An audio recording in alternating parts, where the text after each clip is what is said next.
Ooh, a helicopter. Talk about low budget Segel. Oh, baby. Okay, so guys, before we get into this, I just gotta tell you right away, this video, it is commentated, it is a full game playthrough, it will be edited, it is all that stuff. However, I am personally of the belief that whenever I play this game, I have to watch this intro cutscene in its entirety. Because nothing gets you in the mood for Sonic Adventure more than this cutscene. It's so damn hype.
Fuck yes.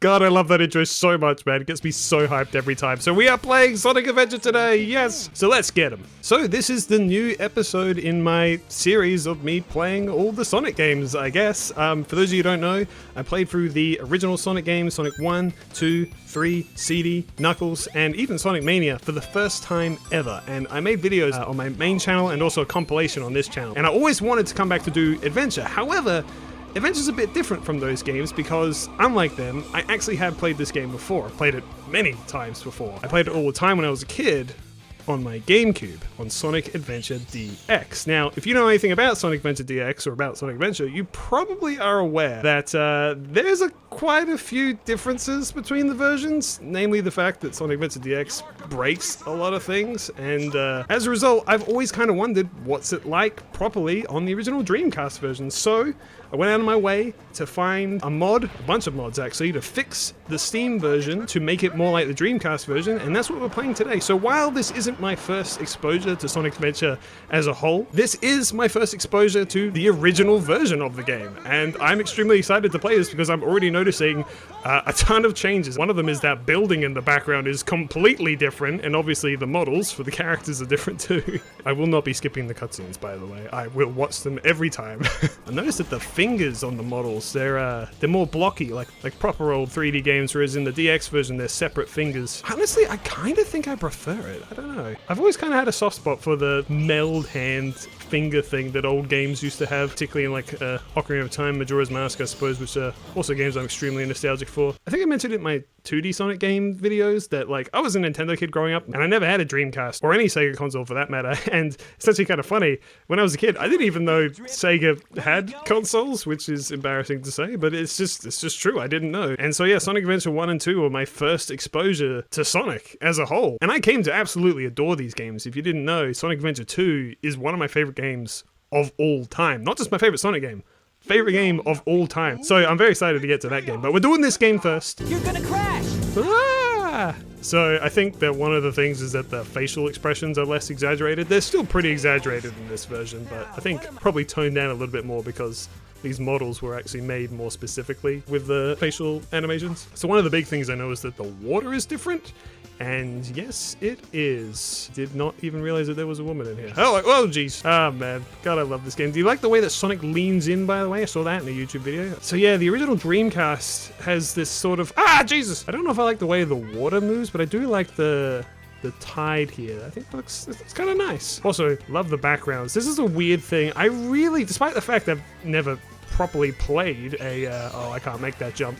Shit. This game is definitely a staple of my childhood. Of course, I had the DX version on the GameCube, as I said, but I actually didn't have this game first. I actually got Sonic Adventure 2 first. Sonic Adventure 2 was my first Sonic game ever, and possibly a big factor as to why I'm not so nostalgic for it. But this game, I remember I didn't own it for quite a while, so instead I would just continuously rent it out of my my local video library. And so I actually found myself as a child preferring this game to Sonic Adventure 2, not because I necessarily thought it was better, but because it's sort of like a grass is greener kind of situation, where it's like, because I didn't have it, it was more desirable to me, you know? I mean, of course, this game does have things that I absolutely love in games that Sonic Adventure 2 doesn't, like, for instance, hub worlds are a thing that, like, you just don't really see that often in games these days, but I absolutely love them as a child. Having 6 different playstyles in this game was also extremely fun for me. Eventually, of course, my parents did get it to me for one Christmas, I believe, and I played it to death when I was a kid, and somewhat consistently ever since then.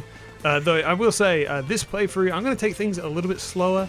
I'm not going to be zooming through the levels. I'm not going to be going for the best times. This isn't a speed run or anything like that. I'm just going to take my time with it. I'm just going to go through the levels at a moderate pace and talk about whatever the heckaroonie spawns in my mind. I think a big part of why these games are so nostalgic for me as well is, like, I would play them and be able to rent them and stuff during the school holidays, which of course I'm pretty sure universally is around summertime. So as a result, these games sit as the pinnacle of summer video game fun for me. What with this amazingly tropical first level of Emerald Coast, can you blame me? Sonic Adventure 2 first level was like that too. Just those free summer vibes, man. Ugh, I adore it. Everything's so bright and lush, the ocean, and oh god, it's just so...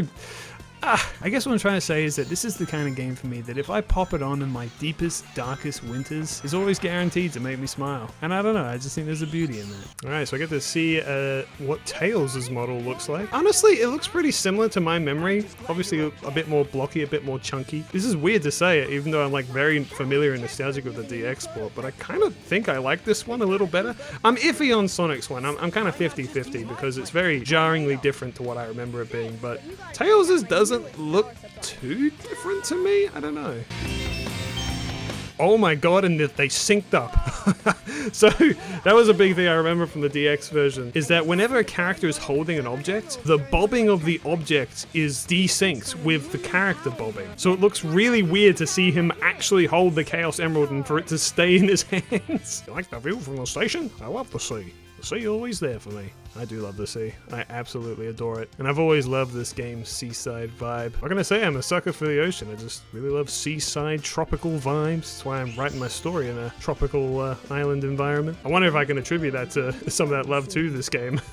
Oh my god, Jesus Christ. Okay, immediately. I'm almost flashbanged with how unflashbangy this place is.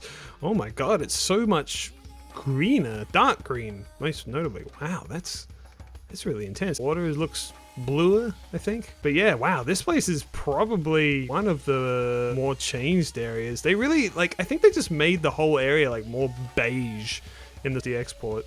Like, even these stairs have got, like, grass on them. I don't remember them having grass. Maybe they did, but it definitely wasn't that green. I am Dr. Robotnik. Okay, so this is a topic that I kind of wanted to bring up. Dr. Robotnik, or Dr. Eggman, depending on what great games you grew up with, and also what part of the world you lived in. I grew up in Australia, and I grew up with these games. So for me, I kind of always knew him as Eggman. Even though they call him Robotnik there, they call him Eggman for like the rest of the game, and that's because this is the game where they actually properly changed his name to Eggman in the West. And it's interesting because it's sort of a debate that still kind of rages on today. People flip-flop between calling him Eggman or Robotnik, and it's really interesting because I know that, of course, he was called Eggman in the Japanese versions of the original games, but not in the Western versions. But yeah, the debate was always interesting to me because I grew up with these games.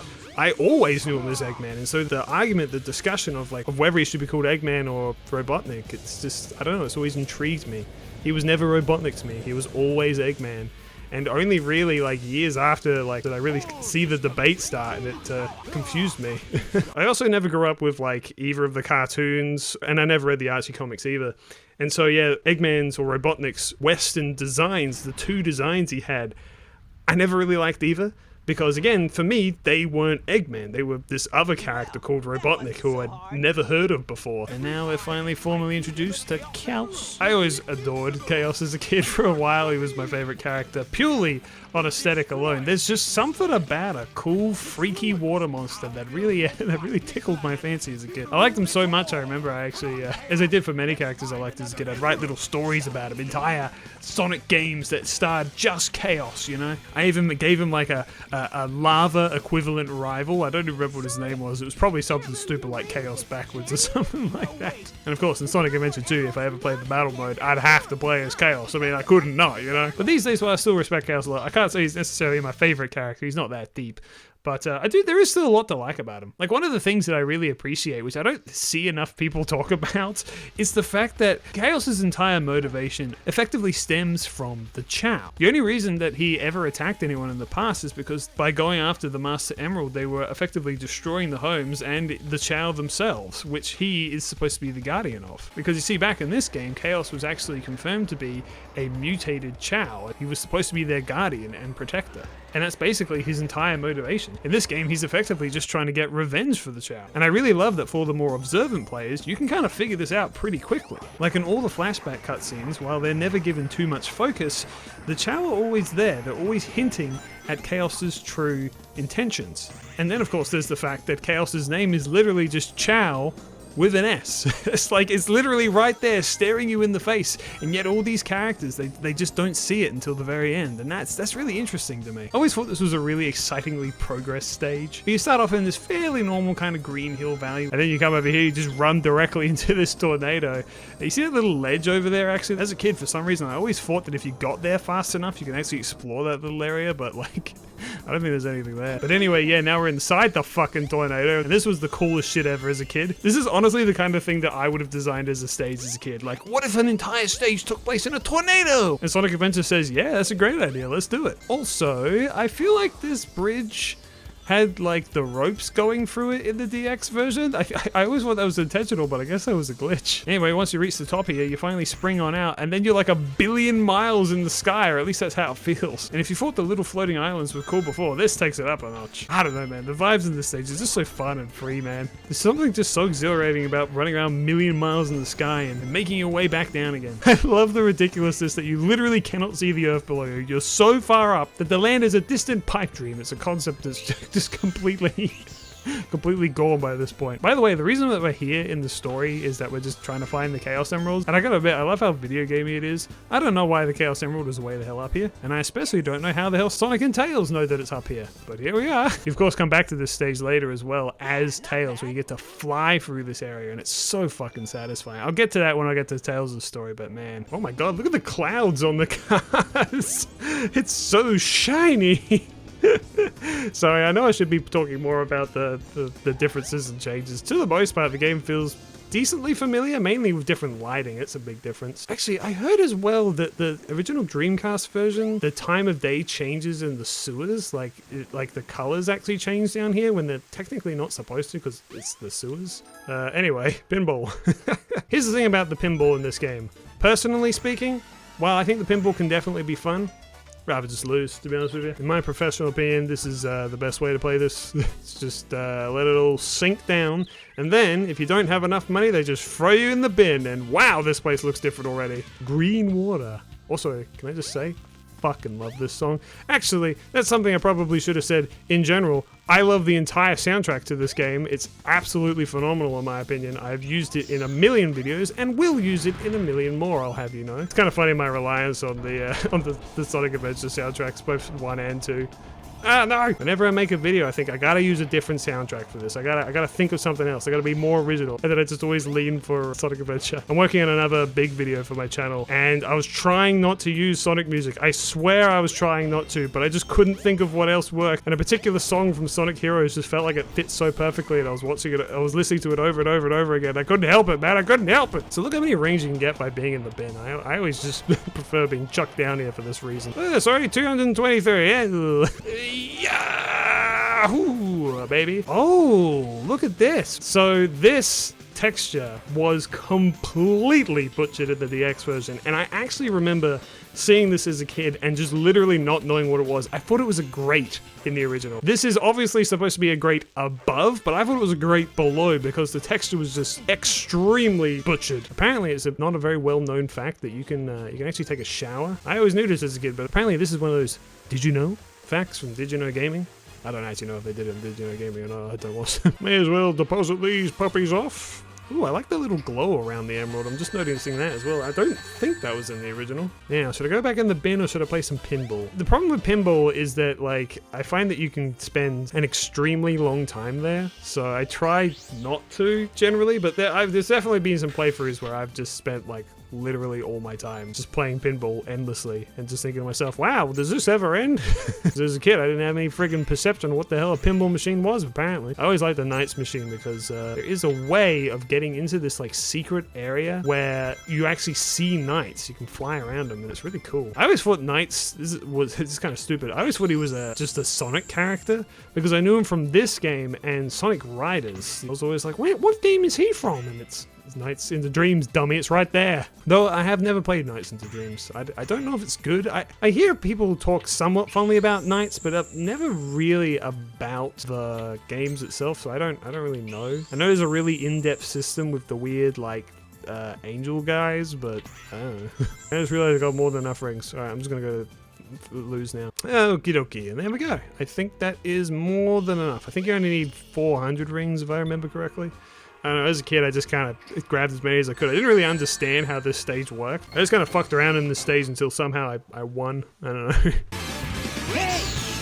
I love that Eggman just drives into him. That was his attack. He just drove his machine directly into their faces and abducts the Chaos Emerald. You know, he really did not bother searching them at all. I don't know why. He just assumed they had the one emerald and then knocked them out and then just didn't bother looking for the rest. In fact, Eggman, you knocked them out. You could just slit their throat right then and there if you wanted to. I'm just saying. I'm not saying you should, but I'm just saying you could. Whoa.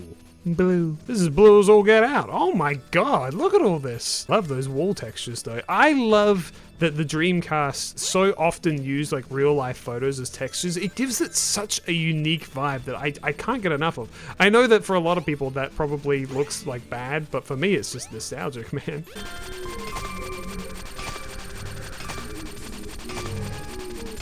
Dude, I synced that up so well to the music. Holy shit. Can I just say, I know that this ice cap is supposed to be the, oh no. This is supposed to be the same ice cap in Sonic 3 because obviously we're on Angel Island. However, I like how this, it has a different vibe from Sonic 3. Sonic 3 is like much more, I guess, gnarly, but this is more like the music in particular is much more chill, much more calm. But of course, as we all know, walking through this extremely blue cave, it's like blue ice cream was over. We gotta be cool, be groovy, and be wild. Oh yeah. I feel like that they toned down like the white.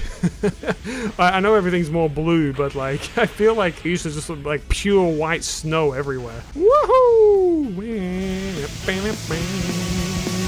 Okay, sorry. I realize that like half of my dialogue is probably going to be cut out of this because I'm just saying to the music constantly. Also, I always thought as a kid that you're still being chased by the avalanche by this point, and like it doesn't stop even at the end.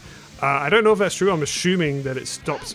Oh, dude, hell yeah. There's like an infamous mission in the DX version where there's like a part where you have to like get 3 of those in a row. Also, this is a weird thing. Anyone else play Tonic Trouble? The beginning of that game is very reminiscent of this level, and I don't know which came first, but it was always interesting to me as a kid because I did own this game and I did own Sonic Trouble, and I was always like, man, people love Snowball level. This is the area, by the way. You gotta nail all 3 of these, which, oh my god, am I gonna do it? Oh my god! I actually did it. For the first time in my life, I did it, and it wasn't even during mission mode. Holy shit, that's fucking awesome. That's the coolest thing that I've literally ever done in my life, so I would like all of you to please take a screenshot of that, print that out, and pin that on your wall for me. Please and thank you. Oh, we get to see Knuckles! Still red. Interesting choice. You know, it's interesting that Knuckles gets tricked again in this game. It's become kind of like a meme in the Sonic fandom where Knuckles just gets tricked by Eggman like literally all the time. Also, most iconic line in the game right now. Hold on. Oh no. Yes! I was saying that it's kind of silly that Knuckles gets tricked all the time by Eggman, but this is only the second time that it's ever happened, so I don't know. I cut him a little bit of slack, I suppose. Me? What about you? What about him? He didn't get fucking tricked at all. What are you talking about? Did it ever bother anyone else as a kid that you never got to see Chaos 3? I'm sure it bothered like everybody, but I'm making a thing out of it. But this fight's probably gonna look very different. Why? This water looks very peculiar. I don't know how to feel about this. Also, people hate this fight because you have to do it like 3 times, I think. I don't know, never bothered me that much, to be honest with you. I just like the fact that this game's story is written the way that it is. The fact that everyone's story is happening simultaneously and like, okay, well, Sonic, Tails, and Knuckles are all here, and you know, the implication is that they all fought it. I always thought that was kind of cool as a kid. I don't know. And considering that, like, each one of their movesets is slightly different to each other, I always thought, like, it wasn't that big of a deal because, like, I don't know, you get to fight the bosses slightly differently. Like, Knuckles, you got to glide into them. Tails, you can, like, fly over the battlefield and fly into them. I don't know. I thought it was cool. But I understand it. For a lot of other people, they just see it as pointless padding. I know a lot of people that see just the fact that, like, there is even other characters to play as and other campaigns to do before the true ending as padding. And while I personally disagree with that, I honestly think that playing multiple characters is one of Sonic Adventure's like biggest strengths and one of the coolest things about it. I guess I can understand the perspective. Like for me as a kid, playing as like multiple characters was the coolest thing. I actually think that like this is probably the first time I ever experienced a story that did that sort of like multiple storylines running congruently. And I don't know, I just always really loved it. I love playing as multiple characters in games. I love playing as particularly like more weird or obscure characters. And Sonic is absolutely no exception to this. That's actually a bigger topic that I kind of wanted to touch on, I suppose.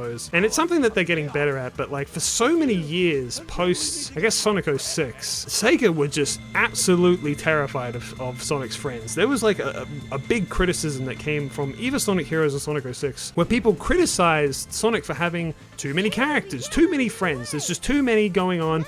It's not focused, therefore it's bad. Again, while I generally disagree with that, I understand where people are coming from, particularly with the multiple playstyles, right? If you have so many playstyles in a game, the chances of them all being equally as fun is unlikely, particularly for every person that plays. Like for instance, while I absolutely love this game and I enjoy 5 out of the 6 playstyles, there is one playstyle that admittedly I am not a big fan of. And the fact that I'm going to have to do that playstyle to beat the game is a bit of a shame.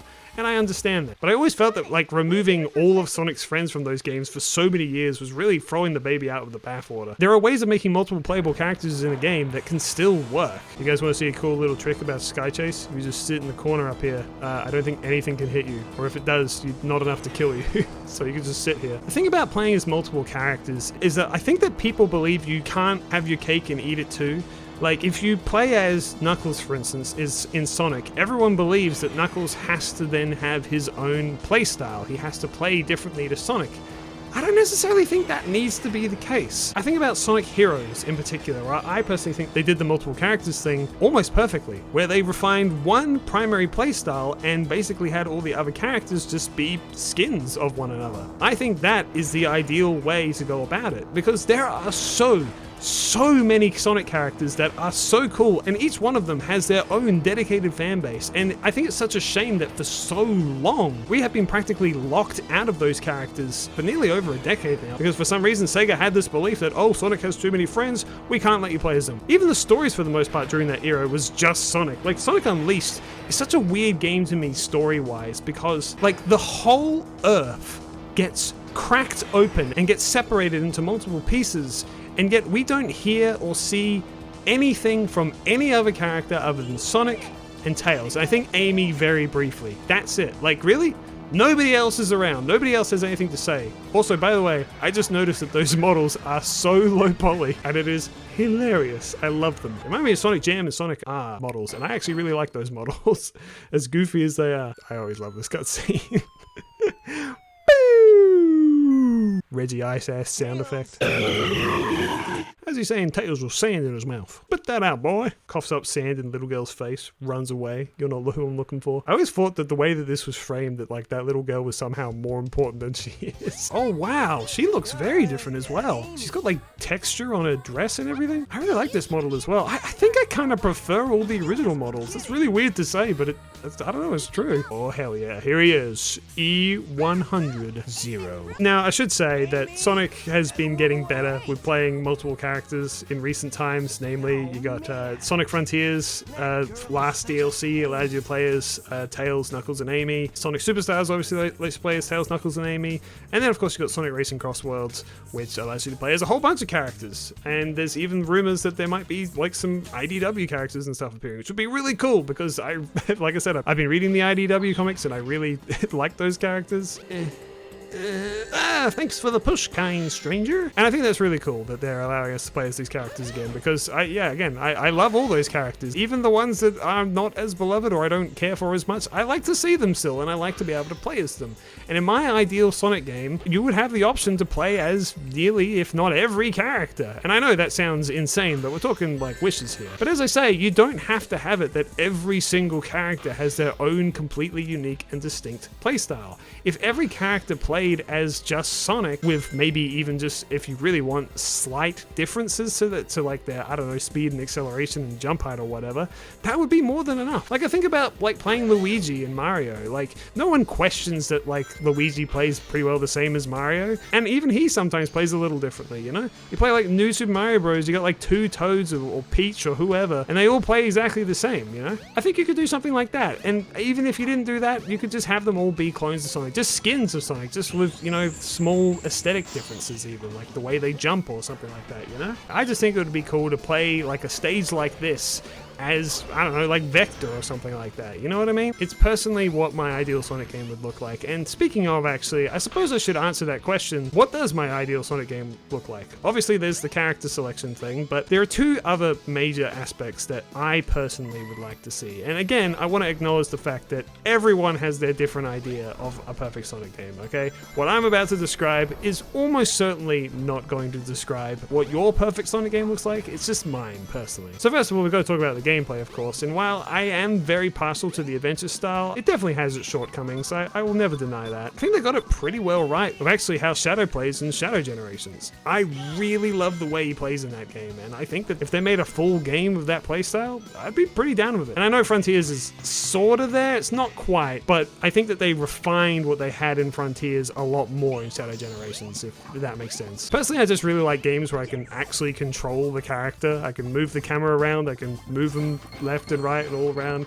I always felt that the boost games just kind of limited Sonic's control greatly. I do like some of the boost games, don't get me wrong. I definitely like Generations regular main game is like one of my favorite Sonic games for sure, but like, I don't know, I just like having more free movement personally. So the gameplay, pretty well, something like Adventure or Shadow Generation. So those are the first two pillars in my perfect Sonic game. Gameplay and the character selection. But the third and last pillar is something that I know for a fact people are going to be very divisive on, and that is the aesthetic. Now, I'll get into what I mean about that in a minute, but first, we got Speed Highway, baby. Now, this stage is probably one of the most iconic here because, once again, this is the Sonic Adventure representative in Sonic Generations. And yeah, I think I can see why.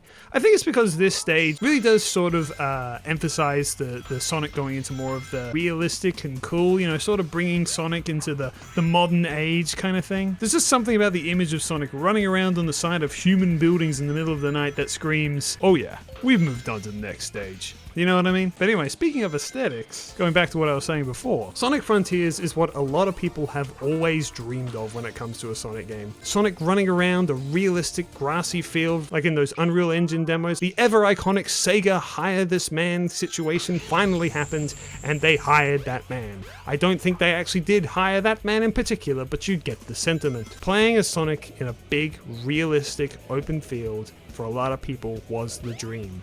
And I was not one of those people. I'm sorry, but I personally like my Sonic a little bit more cartoony, a little bit more like this, ow! And just a little bit more stylized. It doesn't have to be like fully cartoony, but you know, yeah, something like this. Like I say, like there's realistic elements to this, but for the most part, it's all right. I guess I'm just dead then. My point is that I'm not a big fan of fully realistic Sonic. I think you can have some realism, but I think a side of like cartooniness I think goes a long way, because Sonic is a cartoon character. No matter how realistically you make him, he is and always will look like a cartoon character. That's just what he is, and I think that they should embrace it more. Each Sonic game seems to flip-flop between its like art style and aesthetic, so like, I don't know, it's very possible that the next game will be kind of cartoony and then the one after that will be more realistic. All I know is that the more realistic ones, I tend to not love necessarily. Like Sonic 06 and, as I say, Sonic Frontiers, that just weren't really my cup of tea. Say what you will about Sonic Forces, and don't worry, I got a lot to say about Sonic Forces, but I did really like that game's aesthetic. I think they nailed that kind of half realistic, half more cartoony, you know? And that's honestly it. Those are my 3 pillars for my ideal Sonic game, for the Sonic game that I had personally always dreamed of. A large cast of playable characters that don't have to have their own styles, they can be skins of Sonic, I don't care, I just want to play as them. Gameplay like either Sonic Adventure or Shadow Generations, and finally, a somewhat cartoony and stylized art style. That's it. Those are my 3 pillars, and I'm sure that more than half of you will disagree with one or all 3 of those pillars, but I'm just speaking from the heart. This is my Sonic video, so I get to choose the controversial opinions. You know, I was just thinking to myself, we went from one Amy cutscene to this one, and in between we went to Speed Highway for seemingly absolutely no reason whatsoever. It's very funny to think about. Speed Highway is just kind of a level that exists. There is no real narrative reason to go there. Oh, well, it's a cool ass level. Cool enough apparently to be the representation in Sonic Generations, so I don't know. I won't question it if you don't. You know what's funny? I feel like that there's a little, like, another did you know gaming fact that, like, when Zero holds Amy in the DX version, he's actually using her Dreamcast version, that one right there, so it's kind of funny that, like, in a weird way, it looks normal to me. Okay, oh, this is different. Look at all these trees. You know, it's funny. I was literally just about to say, I was going to go on a whole rant about, like, did you guys ever feel that Angel Island felt like a bit of a downgrade from, like, how it looks in Sonic 3? Because it feels so much more lush and vibrant and so much more going on, but, like, it actually kind of feels like that it is here. Admittedly, these are, you know, pines as opposed to palm trees, but, like, look at this. There's so many things here. What happened? I always wished as a kid, by the way, as well, that the Lightspeed attack had something that you wore, like the Lightspeed boots and stuff like that. That's another thing that I really like about the adventure games. Just a small thing. I like that when you get upgrades, you can visibly see them, and this is like the one thing that you can't see for some reason. I don't know.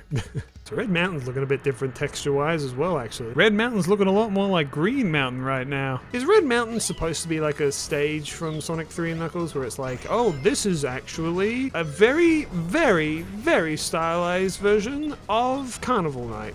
I don't know. Is it supposed to be a location from Sonic 3 and Knuckles, or is it completely original? I don't know. You know, actually, weirdly, this level kind of makes Sonic's lighting a little bit like it is in the DX version, where he's all shiny and glossy for some reason. That was something as a kid that I did always notice, like, and thought it was slightly weird. Like, why is Sonic so glossy? It just felt wrong. Also, this bridge looks different. Vibe of this level does feel like almost completely different with the different textures. It's so much more vibrant. I don't know. Is that like a thing where, like, all the textures in the DX version, like, I don't know, kind of got washed out? I suppose they did.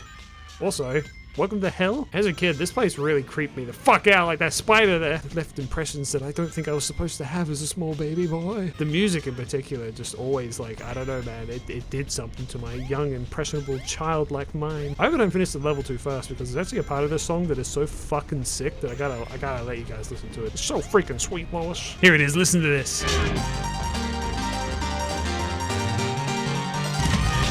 It's so fucking gnarly, man. I love it. I will say I'm iffy about that texture on Sonic's head. That kind of weird matted fur look. I don't really. Oh, hey, Sales.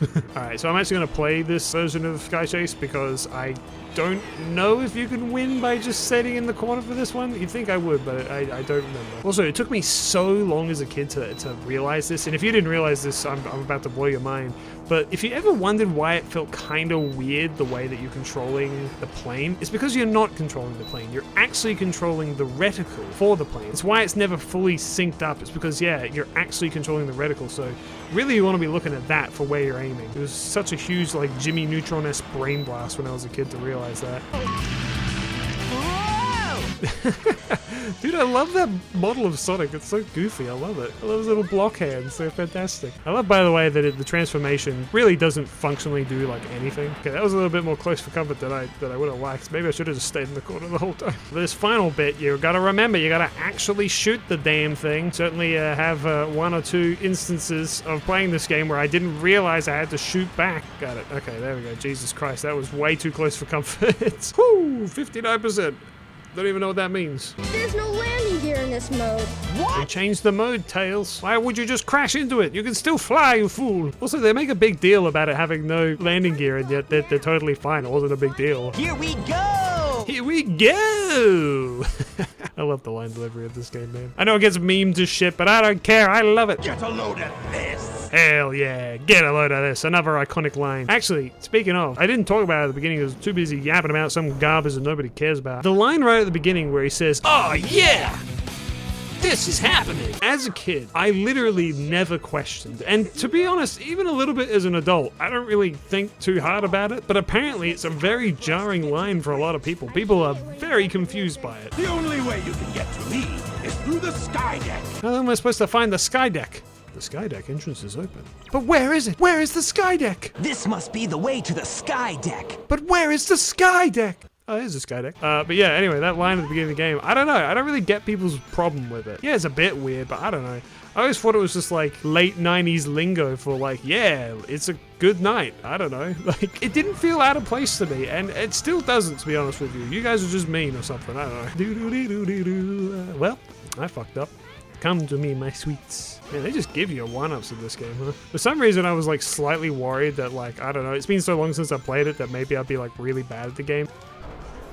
What the fuck? Alright, you know what? That whole thing about not playing badly, I think I shouldn't. I think I said that a little too soon. You know, another interesting question that I should be asking, I suppose, while playing this is the question of remake. So these games, 1 and 2, were childhood games of mine, right?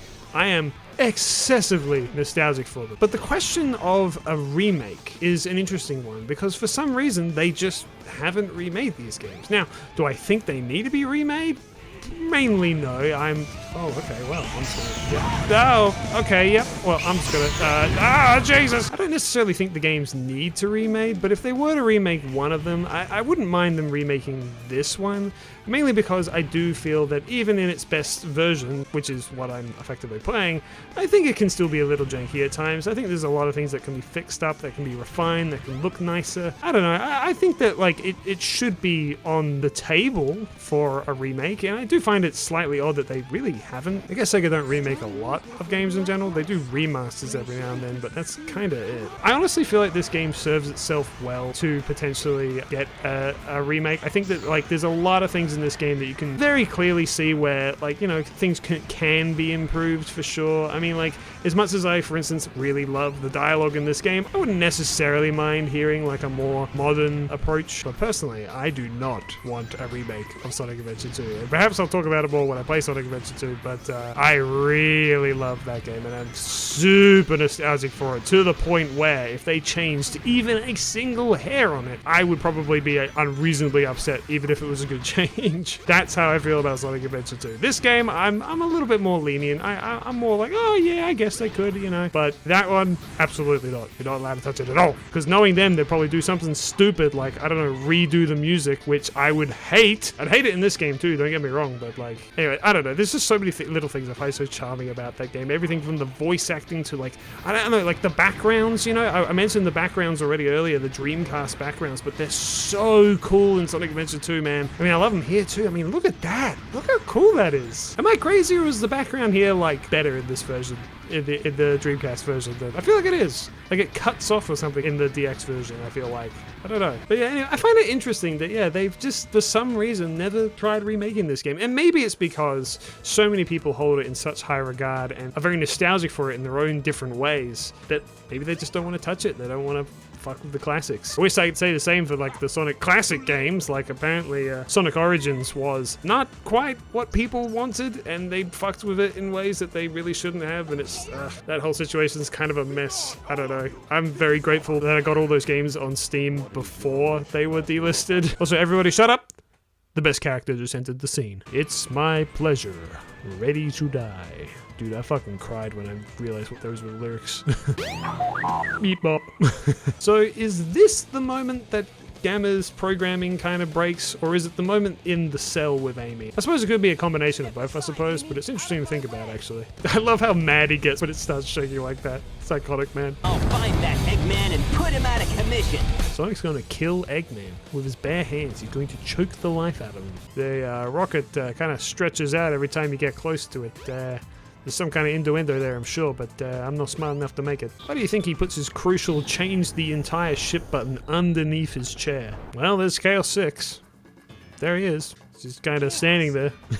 Menacingly. I love that Sonic just doesn't question that Big is here. Doesn't even know who the hell he is. Like, oh, okay, I'll save you, Frog. Why not? Why are you like 10,000 feet in the sky? I don't know. I always thought this fight was like slightly annoying for every character, even Big. Even though I know you can beat Chaos 6 in like 2 seconds with Big, I was always like, eh. I think it's because it's Big. You don't really have any boss fights literally at all, so I was like, I never quite know how it's gonna work. You think Eggman would stop throwing these things? What the hell were they thinking? Gamed it? Oh shit.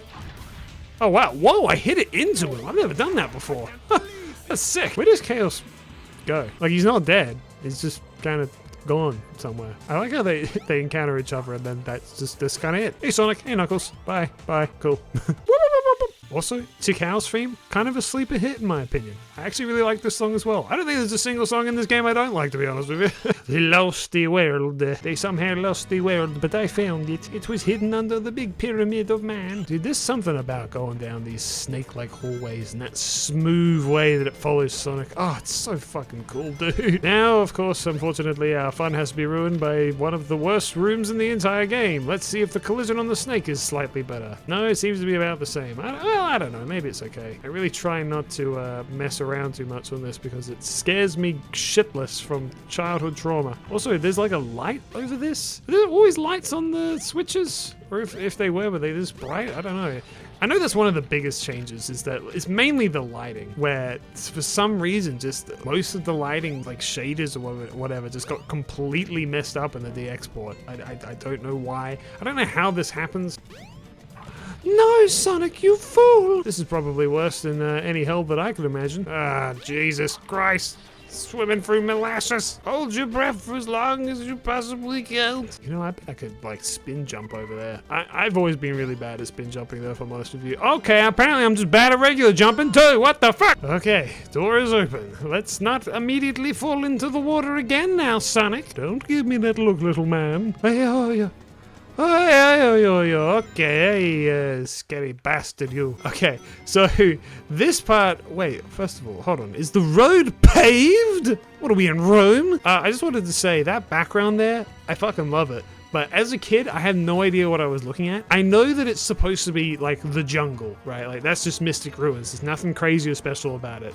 But as a kid, and for probably way too long, I thought it was some weird green world. Like that was like a green mist or something over this ancient world. Like the fact that this place is called like Lost World or whatever made me think like, oh, that's it. That must be the Lost World right there. It was hidden underground and like this is some underground green location. But no, it's just regular foliage. Give me a break, man. How would I know? I've never been outside. What the fuck? Why? You know, I was just thinking about the characters as well. Like, the fact that I'm playing all of Sonic's playthrough right now, back to back, it's actually something I never really did as a kid. One of the benefits to having all the different characters and playstyles is that, like, if you wanted to change a pace, you didn't feel like playing as Sonic or Tails or whoever, you could just stop, pick up another character, and, you know, play someone else for a while. And I always really liked that as a kid. As a result, I don't think I ever played any character in one sitting. I think I pretty well always, like, flip-flopped between them as I ran around aimlessly as a stupid child. I was just saying to myself that, like, I definitely don't think, in particular with Sonic's playthrough, that I would ever just stick in this one playthrough. It's just like, every time I unlocked a character, I was like, oh, yes, I get to play as that character now, and immediately swap over them, because, I don't know, it was just really fun for me as a kid to mix things up and try out different things. Although it's funny though, because I constantly change characters, I never really got a grasp for exactly how long each character's story was. For some reason, I always presumed that they were all the exact same length, which is hilariously untrue. So this is Knuckles' area. A lot of people are of the belief that like Sonic's levels were made first,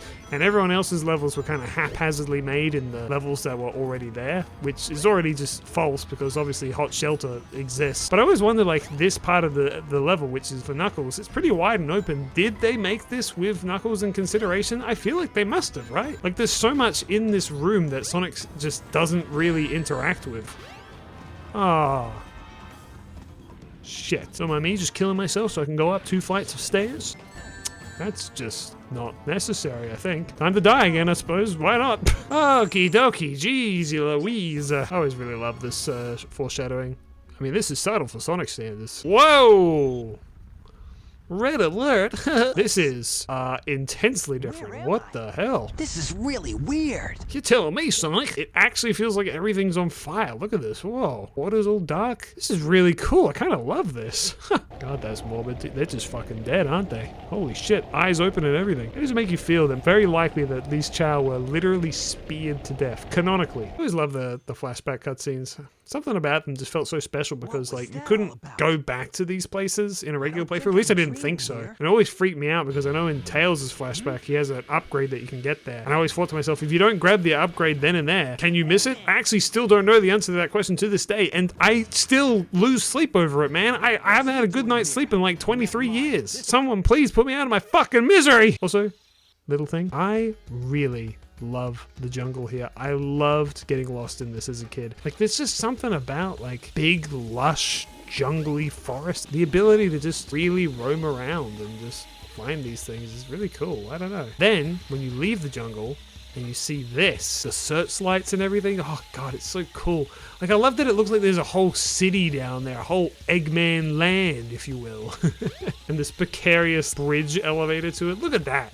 That is sick. Something like that is like my wallpaper background or something. Like, that's just so cool. It also really gives vibes of the OVA, which I really love. Like the big Eggman city in the OVA. I always thought that was so cool, man. Oh, the iconic Eggman base room with the various Metal Sonics. This one, I believe, is Mecha Sonic 2.0? I don't know. Silver Sonic 2.0? I don't fucking know. Apparently they used it in the Archie comics, which is pretty cool, but never in the main game, so yeah. And we got Metal. It's funny actually, this is the model that they have for this game, but in the DX version you can unlock Metal Sonic when you get all the emblems, and it apparently uses the Sonic Adventure 2 battle model, which is interesting. I wouldn't know though, because I never unlocked it, unfortunately. Now for the baby puzzle that I can never figure out quickly. Yay! See, it's as easy as that. Baby puzzle, baby game. See you later. This place has got a bit of a different vibe as well, actually. Dude, I love those little lights down there, like red and green and yellow lights. They remind me simultaneously of Star Wars, Empire Strikes Back, but also, and this is a really weird deep cut. Did any of you guys ever watch the Truckers movie? Guys, I gotta be honest. I kinda just went and rambled on about the 1992 Truckers TV series for way too long here, which, as far as I'm aware, has nothing to do with Final Egg, much less Sonic Adventure, so how about I throw it over to my good friend Ajakes to do one of his patented level analyses to squeeze some actual quality into this here slow run. So take it away, Jake. Yeah, it's Adam. Tom. So yeah, final egg. You can see that that's because it's the final level. Jury's out on the egg part, though. No eggs as far as I can see. Guess that will forever be a mystery. Anyway, yeah, you got the old spiky rolling pins from Preston's Mutton-O-Matic, which transitions nicely into the grand tumble dryer. And, you know, those lights are pretty. And the music always reminds me of that one Sonic Shorts animation from way back when. You know the one. But yeah, that's all I got. If you want an actual full analysis of a Sonic Adventure level, you can check out this one I did on Speed Highway. And if you want a video with Tom in it, you can check out this one about Seaside Hill. Okay, bye-bye. What is this, the plug out? Get out of here, you crazy character, you. Oh, look at that! They made there's like a darkness over this pit now, so when you fall down, it feels like you're actually falling into a bottomless pit as opposed to just a very tall room. Because you do die if you fall down there, there's a death plane, but in the DX version, you can very clearly see the bottom, and it always feels like you're gonna survive, but you never do. Now for the most bizarrely designed elevator I've ever seen in my entire life. Man, they could be a lot of one-ups here if you actually bother to look, hey. I gotta admit, I've never really gone through this game at like a slow pace, even though as a kid, you know, like you kind of just mess around all the time, but I know that Cybershell did a slow run of this game once, and it was really interesting. Kind of want to do that myself, actually. Hey, this room. What? But I wanted to go up the... What? No! No! I was just trying to go up the wall. I've gone through it. I gotta... No! No! No! No, dude, why would it kill me? Note to self, never do that ever. Everybody put that on a sticky note and stick that on your computer. Never do that ever. Even this, I feel like you could see the bottom originally or something like that. I don't know. Now you guys know about this secret. I always wondered if you could get up there with Gamma if Sonic's head would still be there, or if it would change to Gamma's. Oh, here's a fun little thing for you. Apparently in this room, there's this elevator here. If you sit here and wait for like, I don't know, 10 hours or something, it eventually comes down and you can go up and get like a life. So that's pretty cool. Where do I go? Yes. Oh. What was that? Just like, is that 2 camera angles of the same shot? What the fuck? God, look at that Eggman model. Egg Vipper. Time for another iconic line. Get a load of this! The music in this fight is so fucking dramatic, dude. Dude, it's literally just Sonic defeating Eggman again. It's not that crazy, dude. Like, relax. See that? I skipped one. That's a speed running technique. No one else is ever going to show you that one. Make sure you credit me whenever you use that. Dude, I felt like a friggin' like brainiac when I did this as a kid. I was like, oh my god, I've literally unlocked the keys to the kingdom. No one can ever stop me. And you know what? Literally no one ever did. It can be considered generally a concern to all, and to all a good concern. Alright, now be honest with me. Everyone put up your hands. Which one of you fell for this as a kid? Because I certainly didn't. Oh my god, he's fucking dead. Sonic just looking on. Oh my god, did I do that? Eggman just gets away. And for some reason, we're considering this the end of Sonic's story. So everyone says that Sonic is supposed to be mouthing the lyrics to the song here, but I mean, I can kind of see it, but I really don't think it's the case. I don't know. Anyway, guys, that's it. That's Sonic Adventure. I've completely beaten the game, as that is what apparently most people online would say. That's the whole game. You play Sonic's story and then don't touch the rest, because apparently you see credits and therefore that's it. You're just done. No, I saw you hover over the progress bar. Yeah, we're gonna do the whole game, alright? Not just 1/6 of it. Don't get me wrong, I get why people only play Sonic's story, but again, I just don't see it that way. It is one of those things where I still think it's good that it rolls credits here, because people who really don't want to play as the other characters really don't have to. You can play this, get to the credits, and feel somewhat satisfied. I mean, there's a lot of loose ends that are just completely left unchecked, but if you're satisfied with that, then there you go. You can stop there, but I never do. I feel it feels wrong to me. So we're gonna keep this little Sonic Spinball rolling, if you know what I'm what I'm saying. Sonic Spinball is another game. I don't know why I brought that up. I apologize. By the way, I suppose I should also say this version of It Doesn't Matter versus the Sonic Adventure 2 version. Gonna be honest, I think I prefer the Sonic Adventure 2 version. This version's fine. It's good. I don't know. I listen to it from time to time, but I still prefer the Adventure 2 one. Also, fun fact, this end screen does not change in the DX version. So as a kid, I was always like, why is that Sonic so low poly? What happened? It's Tails time. Guys, I have a confession to make. I'm stupid.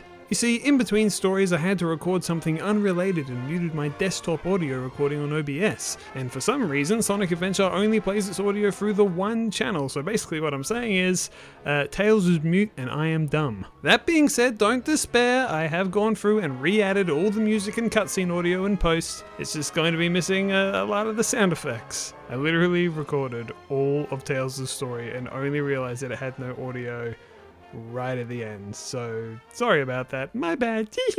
Oh no, he's gonna crash! He can't fly on his own! Hit the eject button, Tails. You can fly, you ding dong. Whoa.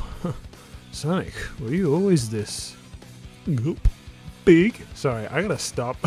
A little detail that I always really loved about this game and Sonic Adventure 2 is that, like, if you unlock items for your characters, you can see them on them. Now, of course, chronologically speaking, Sonic definitely shouldn't have those yet because I didn't have them during his playthrough at this point, but I still think it's really cool. Once again, seeing that fucking Chaos Emerald synced up to his hands is freaking me out, dude. I'm not used to it. I don't want to look at it, honestly. I'm gonna turn away. Everyone please tell me when it's over.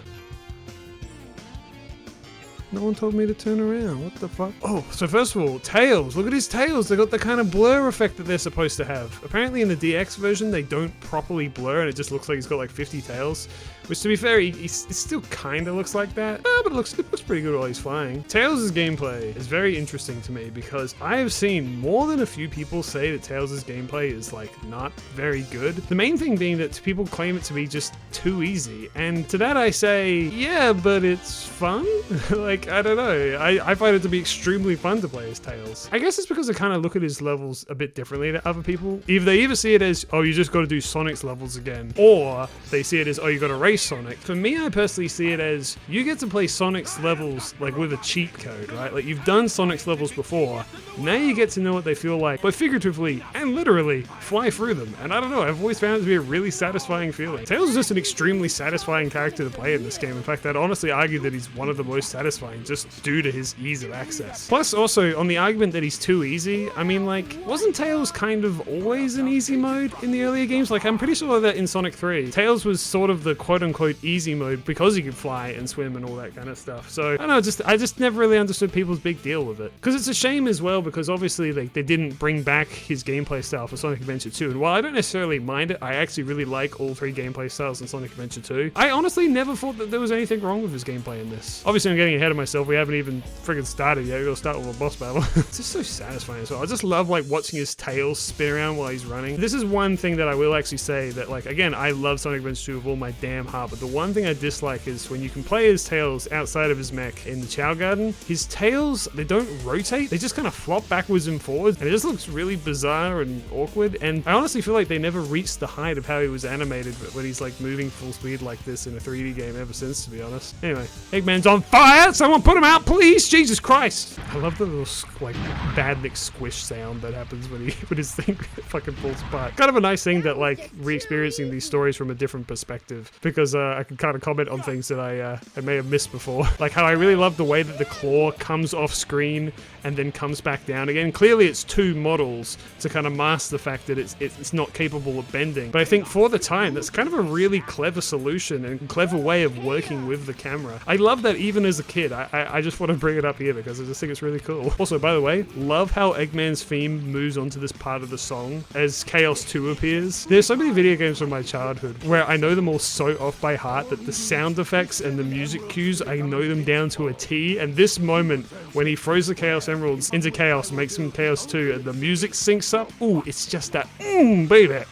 I don't know if you guys can tell, but I'm recording this on a different day. It's like 2 days later from the Sonic playthrough. Hyped up on sugar, silly juice, crayons, and crack. One of the things I really loved about Tails, and by extension Knuckles as well, I suppose, is just the ability to, like, go places. This is the kind of shit that I mean where I just love freeform movement. Like, I love that I can just come up here and stand on this little platform, you know? Like, it's a weird, small, little thing, but it's just, like, I don't know. As a kid, this is the kind of exploration that I really just enjoyed doing. Just seeing, like, oh, can I get there? Yes, I can. I feel like most games, they just don't do that anymore. Particularly just hub worlds as a whole, you know? They're just not really a thing these days. They've kind of gone somewhat the way of the dodo bird, and it's very upsetting. Now again, I do have to mention that Sonic is, weirdly enough, kind of leaning back in that direction, what with Shadow Generations giving us a really good hub world. But I don't know, I've just always really appreciated the adventure field style of gameplay where there's no pressure, there's no having to race Sonic or anything like that. It's just explore and have fun, you know, at your own pace, see what kind of secrets you can find and possibly be rewarded with emblems and stuff like that. I've always really appreciated that, like, kind of slow down mentality for gameplay. And I know a lot of people don't like that in modern day and age, where they're like, I just want to play the game, I want to stay in the action. Like, I don't know, I like having the choice to, you know, not necessarily have to immediately do another mission. Why don't I just run around the hub world for a little while and see where I end up? Actually, on a Sonic related tangent, Sonic Unleashed also has a hub world. I think it's got like a few like little hub worlds for you know, each of the areas you go to. That game is kind of funny. My history of it's kind of funny because technically speaking, I both own Sonic Unleashed and have beaten it. And also technically speaking, that is completely untrue. I don't own it and I haven't beaten it. Now, what the fuck do I mean by that? Why am I being a needlessly obtuse little cockroach? Well, it's because I didn't actually own Sonic Unleashed. I owned Sonic Unleashed. And yeah, if you didn't know this, Sonic Unleashed is kind of a different game to Sonic Unleashed in a lot of ways, mainly due to the fact that it was on the Wii. They had to tone down a lot of it. I think like the levels and stuff are like completely different in that game. Obviously the way it controls and such, because, you know, it's a Wii game. But yeah, that game is functionally like almost a completely different game. But one of the big things that the Wii version didn't have that the regular version does have is a hub world. And I remember just thinking as a kid how disappointed I was when I realized that the Wii version didn't actually have a hub world, because that was actually one of the things I was most looking forward to. Because back in the day when, you know, video game magazines were a thing, I would see Sonic Unleashed like before it came out, and I remember seeing it in magazines and trailers and whatever, and seeing the hub world, and that earnestly being one of the biggest reasons I wanted that game. There are other reasons I wanted it as well. For instance, I thought the Werehog was super fucking cool, which, you know, in retrospect, I guess I should say is still super fucking cool, and fuck you for thinking otherwise. But yeah, the hub world was actually something that I was really looking forward to,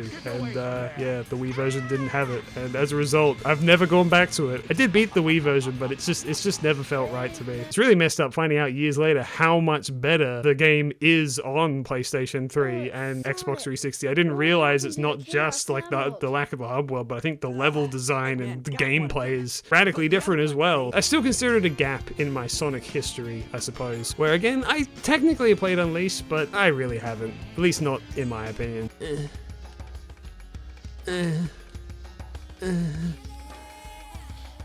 I have moaned way too much in this video. I've gone way over my moaning quota. And now we are introduced to the first of Tails' 2 snowboarding levels. Kind of weird, actually. I only just kind of thought about it then, that yeah, Tails gets 2 snowboarding levels. Spoilers! Oops! Also, is it possible to lose this race if you're just holding forward the whole time? Can I really increase my speed at all? I don't know. I was thinking something about Sonic Adventure 2, actually, is because, of course, Sonic Adventure 2 starts with one of the most iconic starts to any Sonic game ever on the fucking snowboard down City Escape. But I was kind of thinking about it the other day. It's kind of a weird way to start that game. That's like the only time you do that in the entire game, and it's right at the beginning of the game. It's the first piece of gameplay that most people are probably going to encounter, is just snowboarding down City Street, even though that's not really evocative of the rest of the game. Don't get me wrong, I wouldn't change it for the world. I fucking love it. It's like the best thing ever. It's literally the coolest thing that ever existed. But I was thinking that is kind of funny. Dude, am I going to make the triple jump again? Am I going to do it? I don't know. Maybe. Do I have enough speed? Oh my god, I did it. I did it again. I can't believe I did it twice in one playthrough. This is either way easier than I thought it was, or I'm not thinking of the right thing. Because there's like one of the missions in mission mode in the DX version, you gotta do that. And like, I think what makes it so hard is not necessarily that it's the jump itself is hard. It's more just the fact that like, if you fail, you gotta do the whole level over again. Maybe I'm just an elite gamer. Have you ever thought about that, huh? Stares at you through your friggin' big, juicy, giant eyes. You ever think about that, buddy? Pokes you in the shoulder, jostles you a little bit, then says, oh sorry, brushes you off. Knuckles was trying to assault a child. You know, I was thinking about Knuckles, as I do pretty well every day recently, but I was thinking about the fact that, you know, in recent games, Knuckles looks really weird. And I'm not talking about like, I don't know, his head or his shoes or whatever. I'm talking about his fists. You see, Knuckles wears big gloves that don't have fingers other than, I guess, the thumb. But in the more recent games, particularly like in Lost World and Forces, they just look really weird. These big floppy things. And it makes him just look like a really silly character. And I realized recently while reading the IDW comics that what makes Knuckles look cool is when he has his fists clenched. And in this game, obviously due to the limited animation, his fists are clenched all the time and he looks pretty cool. Plus, also, I've always kind of interpreted his gloves as supposed to be like boxing gloves, and boxing gloves aren't naturally that flexible. So I honestly think if you want to make Knuckles like look not goofy, just have his fists clenched all the time. Even when he's pointing, just have him point with his fist. It honestly makes him look less silly. I don't know, it's just a weird little observation I had recently about Knuckles' character design. I don't know if anyone else has realized this, or if it's a well-known thing or whatever. Anyway, we have our second battle with Chaos 4 here, second of 3. And as I mentioned before, again, I think this fight's kind of interesting because, like, as Tails, the fight's a little bit different. I get to actually, like, float above the water. I don't ever have to necessarily touch it. I don't know, again, I just find, like, just by simply playing as these different characters, it's changed the fight enough to me that it's just, I don't know, I don't have an issue with it. I'm sorry, I just don't. Controversial opinion alert, I don't know. Mario. Love this pre-rendered cutscene as well. I love that the game just sprinkles in every now and then just a pre-rendered cutscene. And then the textures are kind of less than favorable. This is what I mean by I think that Sonic Adventure 1 could probably do with a remake the most. It's moments like this where it's like, yes, I want to behold the floating masterpiece, the egg carrier. It's just, you know, floating polygonal piece, the texture carrier. So you know how before I was defending the reuse of stages and stuff for Tails, where it's like, you know, you're playing them as a different character and therefore they're different and therefore I don't mind. Sky Chase here, I gotta admit, I'm not too fond of this because of course this is functionally and literally exactly the same as the first time we did this. There's nothing different about it other than the fact that technically, I guess, oh, Tails is in the corner down there. Hey, Tails! What are you smiling at? To be honest though, thinking about it, like, if only one of the characters was going to have Sky Chase, it probably should have been Tails because he's the one that's actually flying the plane. Sonic is just... I mean, look at him. He's just standing there. I don't know what to tell you. And that's that, I guess. That was boring. Anyway, here's the laser beam. So here we see the beginnings of Tails' arc in this game. An arc that he would go on for the next few games, and then for them to throw away in its entirety. Tails learning to become more independent from Sonic. And I always really loved this story in this game. I think it's really cool. It's simple and, you know, not exactly the most complicated, but I think it works really, really well. Having Tails start the game, having Sonic rescue him and relying on him and idolizing him, but then from this point onwards realizing that he can't always rely on Sonic. He needs to do things on his own sometimes. And yeah, I don't know. I think it's really well done in this game. I think it's also really well done in Sonic Adventure 2 as well. His character has noticeably moved on from this point. Some people like to complain that like there's that one part where he accidentally gives away that the Chaos Emerald was fake in Sonic Adventure 2, but I don't really hold it against him. I mean, Tails, he's smart, but I think that an endearing part of him that is sort of somewhat lost these days is he's a genius, he's smart, sure, but he's also a kid and therefore a little bit naive as well. I never thought that part in Sonic Adventure 2 was a bad part. I thought it was just showing that his character still has a little bit more ways to go, I suppose. More ways to improve, you know? He didn't fully assess the situation and as a result, it potentially jeopardized the entire mission. And I think that's interesting. The fact that people kind of hold it against Tails' character in that game for that reason, I just think is unfair. Dude, I love this so much. This whole jungle that you get to go and explore. That awesome pre-rendered picture background of the sunset and the massive seam in the sky. So I'm just gonna dive headfirst into the forest because I love getting lost in this thing. Pretty sure you just gotta stick to the left. Yep, there we go. It took like 3 seconds. Kind of like as well that you're not exactly like told where to go in this. I presume Takal doesn't show you exactly where to go. I don't know. But it gives you a little opportunity to kind of explore during this like rare sunset scene. And also this is one of the few unique stages in the entire game and Tails gets to have it. Toilet sound effect .mp3. Dude, I just got an email from Sega. I apparently am the 1 millionth guy to make that joke. Oh shit. Dude, I love this level so much as well. By the way, I would have loved a proper actual stage in this level that isn't just sandboarding, but it's pretty cool. I still like it. I think that I guess that you could argue that they kind of revisited this whole sandy desert sort of aesthetic with all the ruins and things in Sonic Adventure 2, so I can't complain too hard. But as a kid, I was always like, oh man, I want to just run around this area. It looks so cool. I've always been a huge fan of desert levels of video games, so I don't know. It scratches a particular itch for me personally. Anyway, but before you know it, bing, bing, bing, bing, bing, and we're done. And this is where we get Tails' iconic flashback. Okay, so this is a part of the game, I mentioned this in Sonic's playthrough, but I have always been terrified of because I believe up here? No, it's not there. Okay, where the fuck is it? Ah, over here. So this is an upgrade for Tails, the one that lets him spin infinitely. It's a great upgrade. It's particularly useful in the final boss fight. But like I say, you never come back here, so I actually, all these years, I have never known whether or not it was possible to get the Ribbon Badge after leaving this moment. Like, I've always considered it like a missable collectible, which it can't be, surely, right? It cannot be completely missable, right? Right? You think I would just Google these things, but I'm too stupid for that. You know, it's so obvious that the voice actress for Takal here is the same voice actress for the glowing orb. But as a kid, I never put 2 and 2 together. When it was revealed at the end of the game, I was like, what? Then again, as a kid, I was really, really bad at distinguishing voice actors. I always just presumed that every character in every piece of media had their own unique voice actor. Like, I grew up watching The Simpsons, and it took me, like, way too long to realize, like, hold on, half these characters are, like, have a similar voice because they're played by Dan Castellaneta and Hank Azaria. And then when you do hear it, like, you can't not hear it. You're like, oh, okay, I can hear which character's which. Like, when I was a kid, Kang and Kodos sounded identical to me. And now I can very clearly, distinctly tell which one's Dan and which one's Hank. I guess it's just one of those things where if the magic is never broken for you, you can keep it, I suppose. I don't know. So I think Sonic had like 3 or 4 levels in between Sky Chases, whereas Tails gets 1/2 of a level, which is just snowboarding, and then that's it. We get to do Sky Chase 2 right away.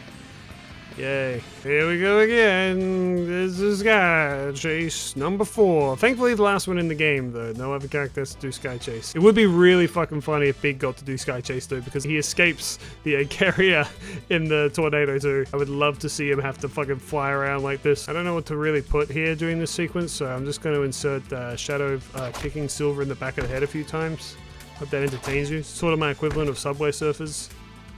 You're welcome. I always loved that Tails built that little claw arm in there specifically to pick up Sonic, because he knew that Sonic would just sit there. Didn't install like a chair or anything for him, but he does have a claw for him, so there's that. All done. That's it. That's Sky Chase done for the whole game. There. It's not that I dislike Sky Chase, by the way. It's fine. It's just the fact that you have to do it effectively 4 times with very little variation. It's the one part of the game of doing repeating content that I'm not a huge fan of. I mean, I love this game, don't get me wrong, but it has its flaws. And when I get to Sonic Adventure 2, I aim to talk about the things that aren't perfect about that game as well, because despite the fact that that game, again, one of my favorite games of all time, not just my favorite Sonic game, I know I already said that, but it's important to note. Even I acknowledge that that game has its flaws, and I think to truly love something is to love it for both its positive traits and its flaws, to acknowledge both and accept both. We gotta find Amy. I just noticed that Tails says, we gotta go find Amy. I don't know if Sonic actually mentions Amy in the earlier cutscene. So if you jumped over the Tails' story before you beat Sonic's story, or got this far in Sonic's story, you would have no context as to what the hell Sonic was talking about. You know, I was just thinking about Tails' little fancy little ribbon he's got there, little badge of honor he's got written there. I just realized that Tails has another upgrade that I'm pretty sure I could have gotten a little while ago. I mean, it's probably not that useful really until like final level anyway, but yeah, I realized I kind of completely forgot about that.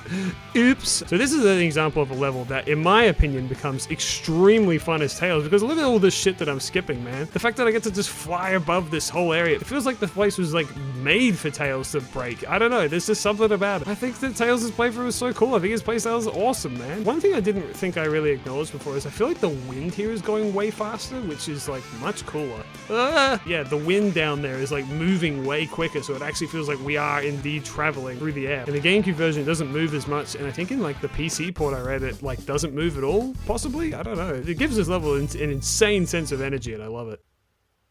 Where is Tails? Oh, there he is. We should check out the bridge. I just love that in Tails' story, everything's slightly rewritten so he's in charge of everything. You know, when I was a kid, and to a slightly lesser extent, but still a very real extent, I really want Luigi's Mansion in real life. I want Luigi's Mansion. I just want it. I would love to go in it and just walk around it, and it would be fucking awesome. I know that place off by heart, and I love it. However, my second wish as a child, other than just having Luigi's Mansion, was also to have the egg carrier, music and all. There's just something about having a flying fortress with your face plastered everywhere by your own design. Just always entranced me as a child. And this music is the explanation point on it all. I don't know, man. Basically what I'm saying is the vibes are fucking on, dude. Let me twirl at ya. Oh, there you go. That's it. A little detail that is definitely completely unintentional, because I think Sonic says the same thing in his playthrough, but This ship is losing altitude. line. I like to think that Tails would notice that. Like, he's the kind of guy that would notice, like, hold on a second, we're losing altitude. Like, because he's so familiar with, like, flying and aerodynamics and stuff like that, and air pressure and shit, that I feel like he would just be able to sense it, you know what I mean? Is that stupid? Gracefully floating down with my tails not rotating whatsoever. Because Tails' ability to fly was actually in his heart all along. Got nothing to say, Tails? Just looking? Alright, bye. There's no dialogue. So this part is fucking raw. This is one of those early Eggman moments, or at least Adventure era Eggman moments, where he literally sends a goddamn nuke to the city. He's just had enough. He's just cracks, and that's it. He has a few extremely raw moments like this in Sonic Adventure 2 as well, and I don't know, there's something about it that just makes him really menacing. I love it. That being said, to poke holes in this whole scene, I always wondered, where exactly does this take place canonically? Because this does happen canonically. Like, this is one of the few things that actually carries over to Sonic Adventure 2. Not to spoil anything here, but the events that occur in Tales of the Story from here on out actually influence what happens in Sonic Adventure 2. So all this definitely happens. But when does it happen? Because in Sonic's story, he jumps off the egg carrier because he's chasing Eggman and chases Eggman straight to his base, the final egg, and defeats him. So does this happen first or does this happen afterwards? I don't really know. I've never really understood that. Or maybe it's just that Sonic's ending is not canonical and this is canonical. If that's the case, then where the hell is Sonic? Oh, we go straight into the thing, huh? Okay. Wait, no, hold on. Hold the flipping phone. So this is a little thing that not a lot of people know, but you can leave during that stage. And if you talk to people, everyone's talking about how they're thinking they're gonna die because of the nuke. This is the kind of shit that people really appreciate in games, where it's like the developers thought to themselves like, well, this is an extremely unlikely scenario, but if players think to do it, let's account for it. And that's something that always goes appreciated. Playing Silksong a lot recently, and there's quite a few moments like that. So it's really cool to see that Sonic does that sometimes. Anyway, here's that upgrade I missed ages ago. So the jet anklet, I believe, makes you go faster, so that's pretty useful for this final level. I suppose it's kind of a cheap thing, I guess, because it's kind of slightly out of the way. You probably wouldn't think to look for it, and as a result, I suppose, I don't know, maybe Tails' levels are a little harder if you never get it. To be honest with you, I actually think that's the longest I've gone without ever getting it. Also, again, another level that just feels so fucking satisfying to just fly through. I really think his playstyle is underrated. Oopsie. I also love that like Tails' gameplay actually has like a narrative purpose to it, where throughout the whole game you're learning how to race against someone and master your flying abilities, and now you're at a point where it really fucking matters. People's lives are at stake here. Eggman is trying to kill literally everyone in Station Square, and so it's kind of cool that like there's a suitable payoff to what you've been training to do this whole playthrough. Now granted, as you can see, it was excessively easy, probably because I got the jet anklets just then, but still though, I appreciate it. And so here we have a completely unique boss fight just for the end of Tails' playthrough, and I love Eggman's voice here. Away, before I make mincemeat out of you. Oh, he's so sinister. I love it. So not to throw random strays at Sonic 06 for seemingly no reason. One of the many things, I suppose, that I should say that I'm not overly keen about Sonic 06 is that while it does have adventure fields, and I will always appreciate it for that, I've always hated how huge and open they are. And particularly the one in that forest area, I don't even know the name of it. There's just that huge open area that feels so weird and like void and really video gamey that has always really bothered me. The reason that exists is to make room for that particular boss fight that happens there a few times, that giant egg machine. And while that giant machine is really cool and awesome in its own way, I just always thought that it was a really shitty use of space. My point is that I always thought that this was a really clever use of space, because we're well familiar with this area, and the boss was, I don't know if this area came first or the boss came first, but I don't know. It feels like this area can exist both as a boss fight arena and as part of the action stage, and it doesn't feel like too catered to one or the other. And I just thought that they, again, a really clever use of space here that I just don't think they utilized at all in Sonic 06. Yay! And he's a little happy run around in circles. Yeah! Now, like I said, I always loved that was a canonical ending to Tails' story, where he does save Station Square, and as a result, he is actually commended by the city and is rewarded a Chaos Emerald by the mayor. And I always thought that was really cool continuity. It's awesome. It's fantastic.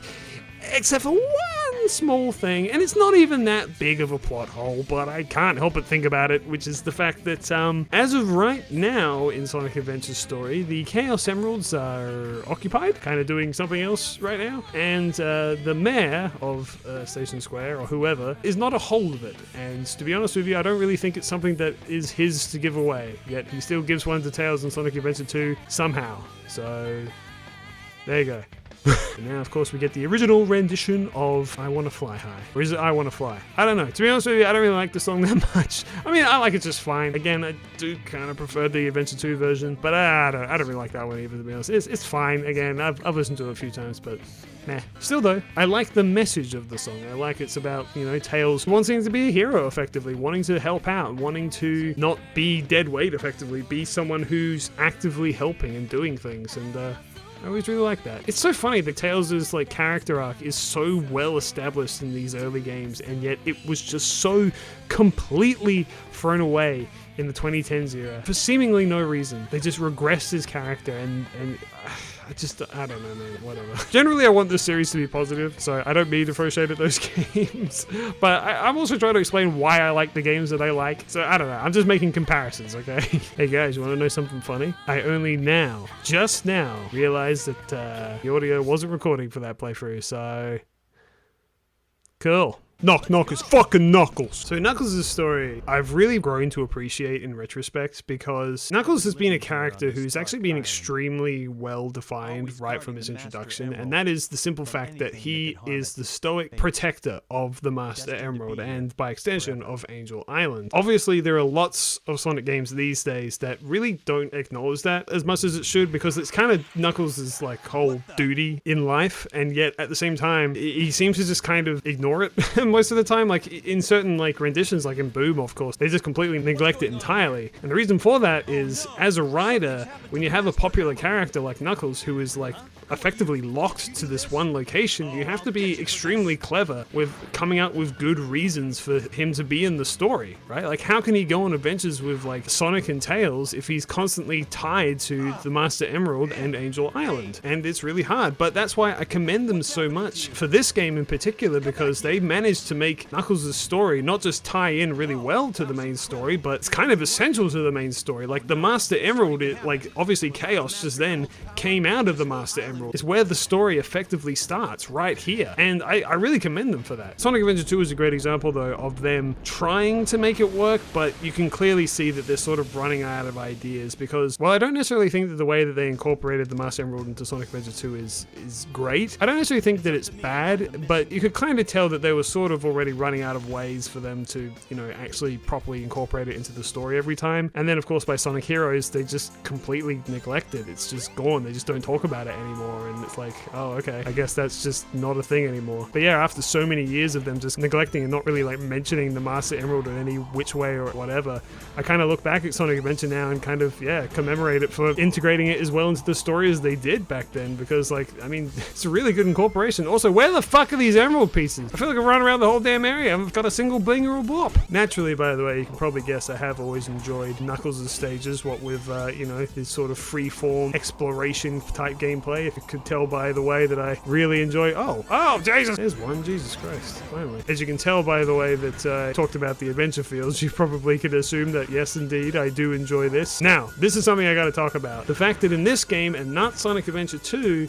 multiple emeralds can go off at a single time. This is a really interesting topic because I have seen arguments for both sides of the coin. And yes, you might think, what, both? No way. Surely one way is superior, right? Having all the emeralds go off at once saves so much time. It's unnecessary padding otherwise, right? But other people say different. See, the problem with this game is that when you have so many alarms going off at once, because the emeralds can be quite clustered together, it can actually kind of be more confusing than not. Like, oh my god, it can be a little bit confusing when you have all the emeralds going off all at once. Like, it can be a little bit disorienting, and to hear that bing, bing, bing, bing, bing, like pretty well literally at all times in these relatively small stages can get kind of annoying. Yes, the stages can be beaten quickly, but I don't know, there's definitely something to be said with the Adventure 2 style where it's one at a time. Ah yes, the iconic Chow in Space poster. Fantastic. By the way, I didn't mention it, a little obscure Sonic fact for you. That poster changes in the Tails boss fight, at least in the Dreamcast version, to, like, I don't know, the Action Man thing or something like that. So apparently, I didn't know this, but in Sonic's story, this statue is not here. I always knew that. What do you think I am, a fool? No, what I mean is that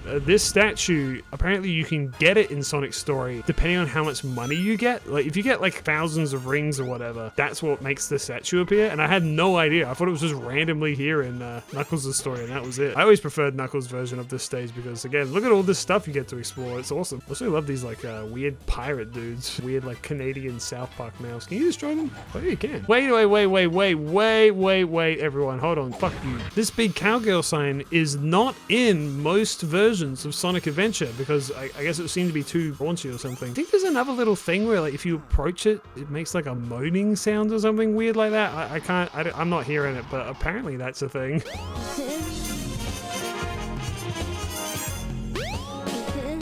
But yeah, apparently this sign was completely either removed or changed, so that's kind of interesting that it's in the version I'm playing right now. Ah! Why did I do that to myself? Oh, I just died, I think. Yep. I'm just fucking around, man. Maybe I should actually try and find the goddamn emeralds. Ooh, maybe in the clockwork room? I rarely get emeralds in the clockwork room. Oh, baby, yeah! I must say, actually, I know I've only played 2 levels so far, so I'm probably jinxing it, but I normally don't get this much variety of where my emeralds are. They're usually like all clustered right next to each other, and it's just overwhelming. Oh, is it taking a little bath? Is it taking a sprinkle? No, it's just standing here. Good enough. Good enough. Whatever, fuck you. So I believe Knuckles goes to the past like 3 times, which makes sense because of course his heritage is here. Again, I love how they incorporated Knuckles' like story and to an extension his backstory, his heritage, his tribe, the Echidna tribe into this game. It's a really cool expansion of his character from Sonic 3. I appreciate it. So something kind of funny is that in Sonic Adventures DX, obviously Knuckles' model is like really upscaled, but these guys aren't. These extremely low poly guys, they're not upscaled at all. So Knuckles looks really out of place next to them, but it's kind of funny. Also, you can talk to like all these guys, I think. Grrr! See? I told you. Look at these guys walking together. No one's looking at their phone. Perfect utopia. Not to mince words or anything, but they had society figured out back then. Again, I always really just loved climbing around these areas as a kid because you can't come back here. I just love like flying around, climbing up shit, knowing that like, you know, you can do this. Like getting up here, man, like there's literally no purpose to doing it, but the fact that you can is just, I don't know, I like it. Kind of shit that like, I don't know, goes appreciated in games. Like I think about like Team Fortress 2, right? I don't know if you guys have ever heard about that game before or nothing, but whenever a new map comes out, there's always this like debate on like, are you able to get onto the roofs on the maps? And if you are able to get onto the roofs, are you able to build sentries up there or whatever, right? It's not always the most balanced thing in the world, but just the fact that you can is always just interesting and fun for people. It's just fun to get to places in video games that you think maybe you can't. Let's see if I can get this guy's name right. Pachikamak? Is that it?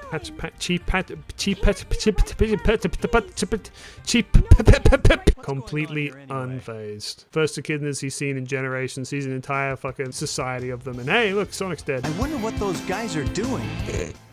Yeah, me too. Anyway, see you later.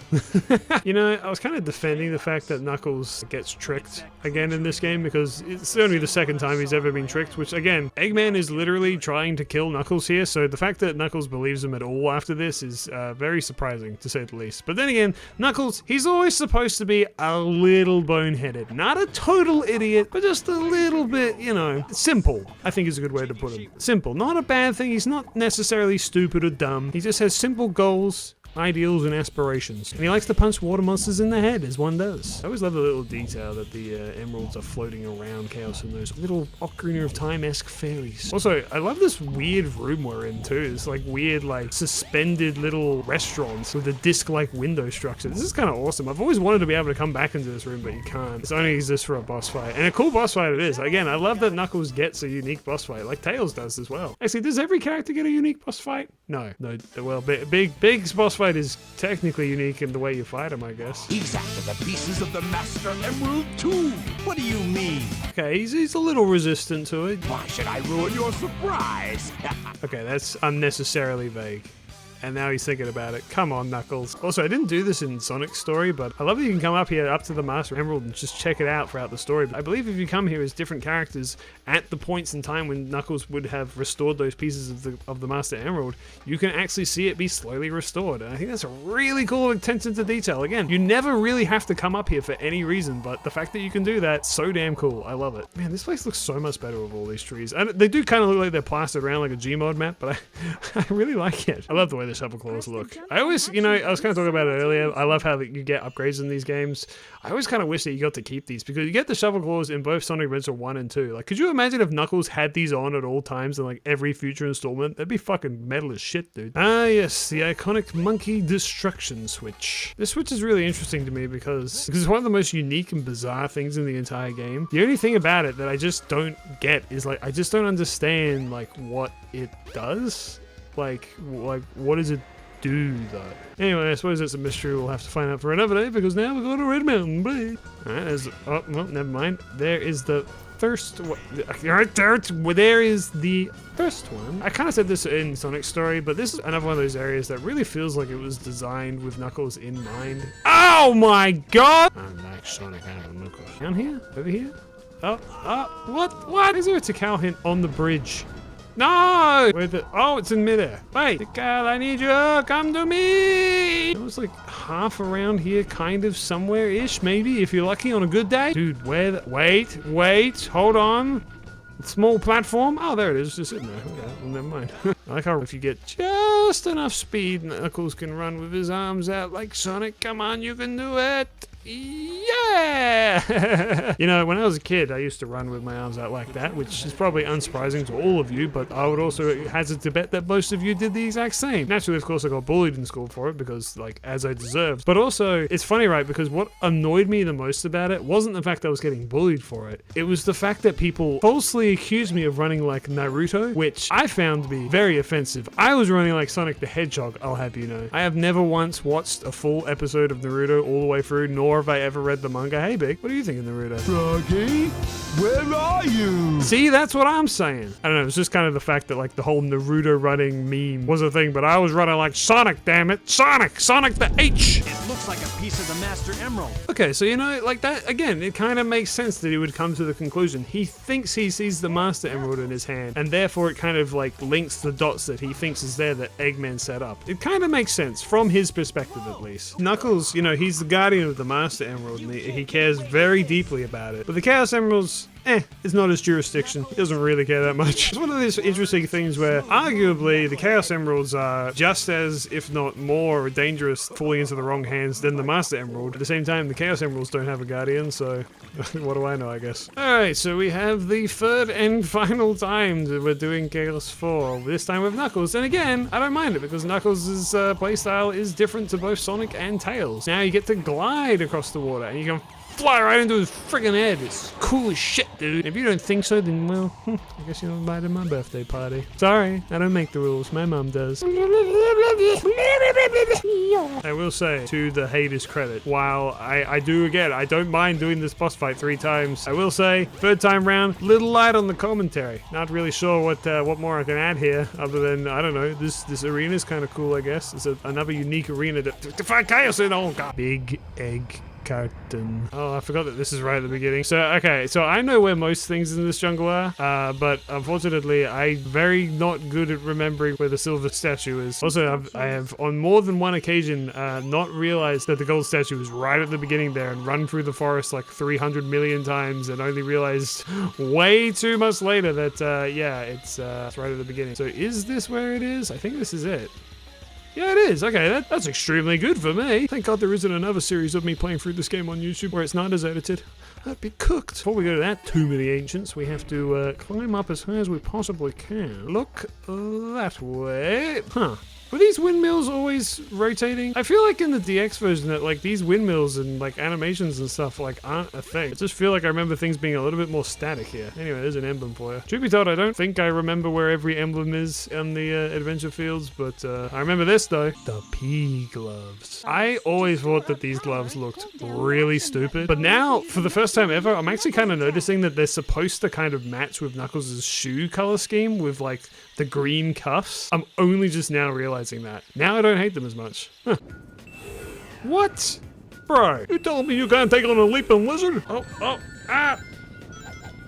This guy right here, get him, Knuckles, for God's sakes! Knuckles! Knuckles! There we go. Wait, he didn't even have it? Where the fuck is it? Oh, it's right here. I should go into this room. I always liked going into this room as a kid. The weird little bits of like greenery and like water and stuff and sand. I don't know. It feels like a little oasis inside a tomb. It's cool. Oh, I get a little twitch. I'm getting a little tip. Oh.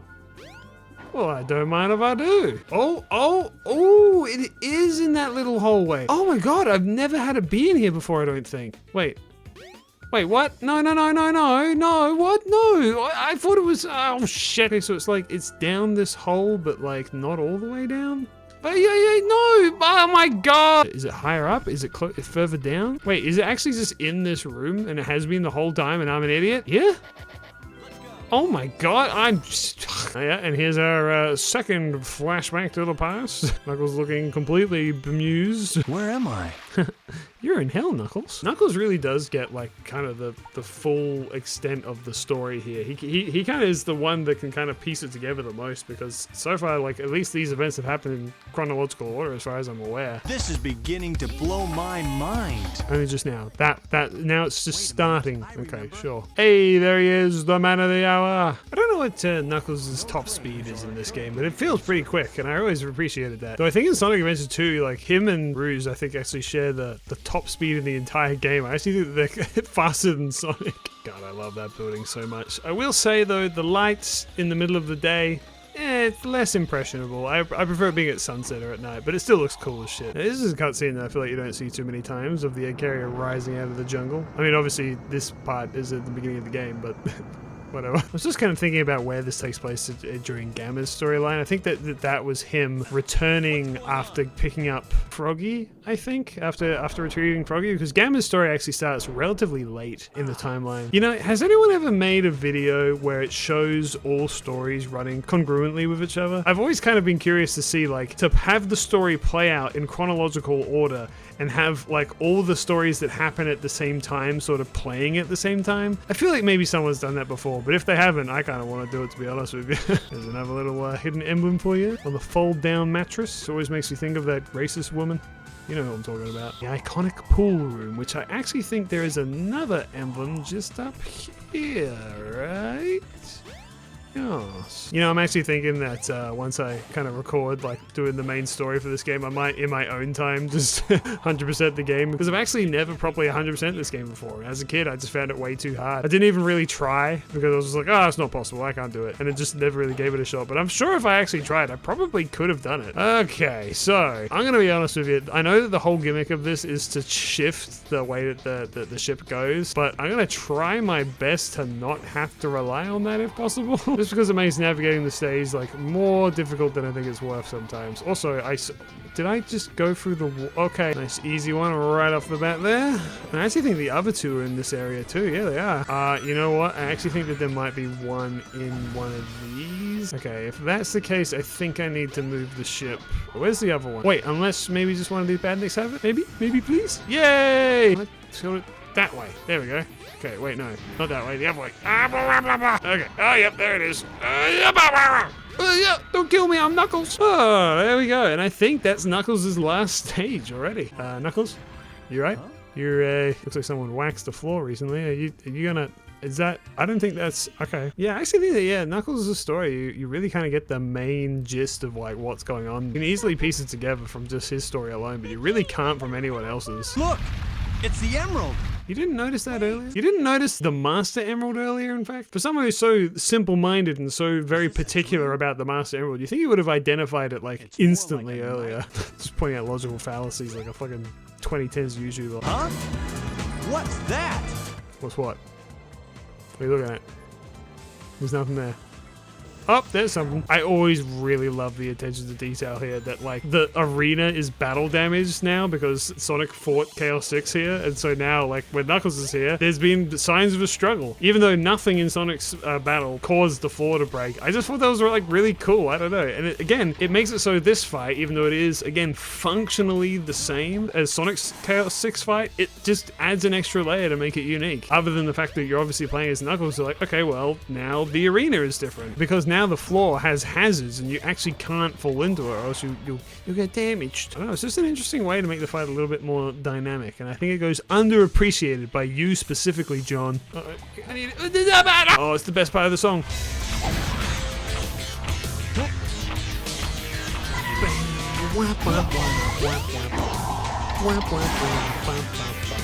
And that's the end of Chaos 6. I am in the fucking air, yeah! Oh, he just leaves the Chaos Emeralds there. Forgot about that. He actually defeats him. Sonic just kind of, like, nullifies him for a bit, where Knuckles actually defeats Chaos 6. That's, it's kind of badass, actually. I like that. Knuckles kind of has, like, a complete story, right? Like, at least from his perspective. Chaos 6, the enemy that started it all, has been vanquished, has been defeated. And thus, the Emerald is complete around. world. All is well now. Peace has been restored to the world. Now he slow motion walks away as it explodes in the background. And Angel Island rises back up. Honestly, yeah, Knuckles' story really feels like a proper conclusion. You know, then again, Tails' and Sonic's does as well to some degree. Sonic's I find to be a little unsatisfying because, like, oh, he goes and chases Eggman to defeat him, and then he does, and then Eggman just runs away again. So it feels less satisfying. But this one actually feels like it properly wraps up. And I think that's a good way to write Knuckles. He's at peace, living his simple life. He knows what he's all about, and he sticks to it. And I like that. And of course, we have Unknown from ME. Again, I do like this version. I actually really like this song. But again, I think I do put the edge for Sonic Adventure 2. I'm sorry, I just like Sonic Adventure 2 a lot. I do like this version a lot. It's very good. From evil deterioration, yeah. Knuckles, the Echidnia. Oh wait, no, I can't say that. Wait, Ken Bender, stop! Have no fear. Amy Rose's. Oh, all right. Now Amy's playthrough. This was going to be kind of interesting. I always loved how Amy is depicted as just like almost a regular person in the Sonic world, despite her being an anthropomorphic pink hedgehog.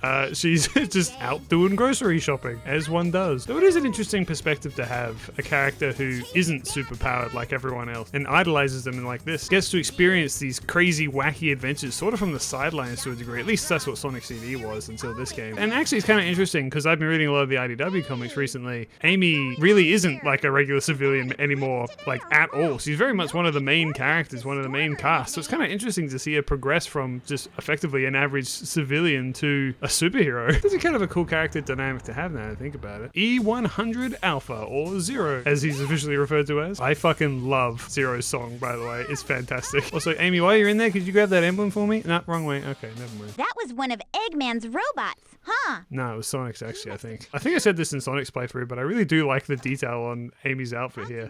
Which, by the way, speaking of Amy's design in this game, I kind of want a little bit of an addendum to what I said in my Sonic CD playthrough. I kind of said that I didn't really like Amy's redesign, her color scheme, because red on pink, two extremely similar colors, and when you blur your eyes, they kind of blend together. I had all these reasonings and things like that. Mainly it just came down to the fact that, like, the Sonic characters, they're very bright and colorful, and to have her kind of just have this harmonic color scheme where everyone else already has so much red in their color scheme, I just found that I preferred Amy's original color scheme because the colors were just a little bit more interesting, at least comparatively to this, where, like I said, nearly every single Sonic character has red in their design. And for a character who's already primarily pink, I don't know, I just wasn't a big fan of it. That being said, I'm not saying that there's anything wrong with harmonic color schemes. Harmonic color schemes are amazing. In fact, I primarily use harmonic color schemes in my characters. And really, when it comes to her redesign as a whole, I do like it. She does look a little bit more older and, more importantly, more distinct and unique from Sonic. See, her quills were far more like Sonic's before, and now she's kind of doing her own thing with them, and I really like that. There's no other hedgehog, as far as I'm aware, that looks like Amy, and I really appreciate that. But there's still a lot of charm in that original design, and I just prefer it. I don't dislike this one, I just prefer the original one. I do like this one quite a lot, I must say.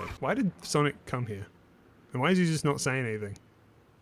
Like, I know that we had his playthrough, but the reason he came here is because this is where Amy came. Not everything was amazing about Amy's character at this point in time. Of course, her characterization is still a little bit too, I guess, ditzy. They're literally being chased by a killer robot, and she's just distracted by Twinkle Park. Doesn't exactly make her look like the most intelligent character in the world, but I will say, in more recent depictions of Amy, they have done her character quite well, in my opinion. Again, the IDW comics, they've really done a great job of, like, redefining her and, like, giving her new purpose instead of just being someone who chases Sonic around everywhere, literally just obsessed with him at all times, which is just a tiresome and honestly somewhat problematic characterization for one of the very few female characters in this franchise, let alone this game. Anyway, we're in the Hall of Mirrors. Oops, I'm looking at the wrong Amy. Okay, you gotta look at the one in the mirror there. That's the right one, yeah. So anyway, we should probably talk about the gameplay, eh? Oh, Jesus! So, Amy's gameplay is kind of interesting to me because I know a lot of people who really, really do not like Amy's gameplay.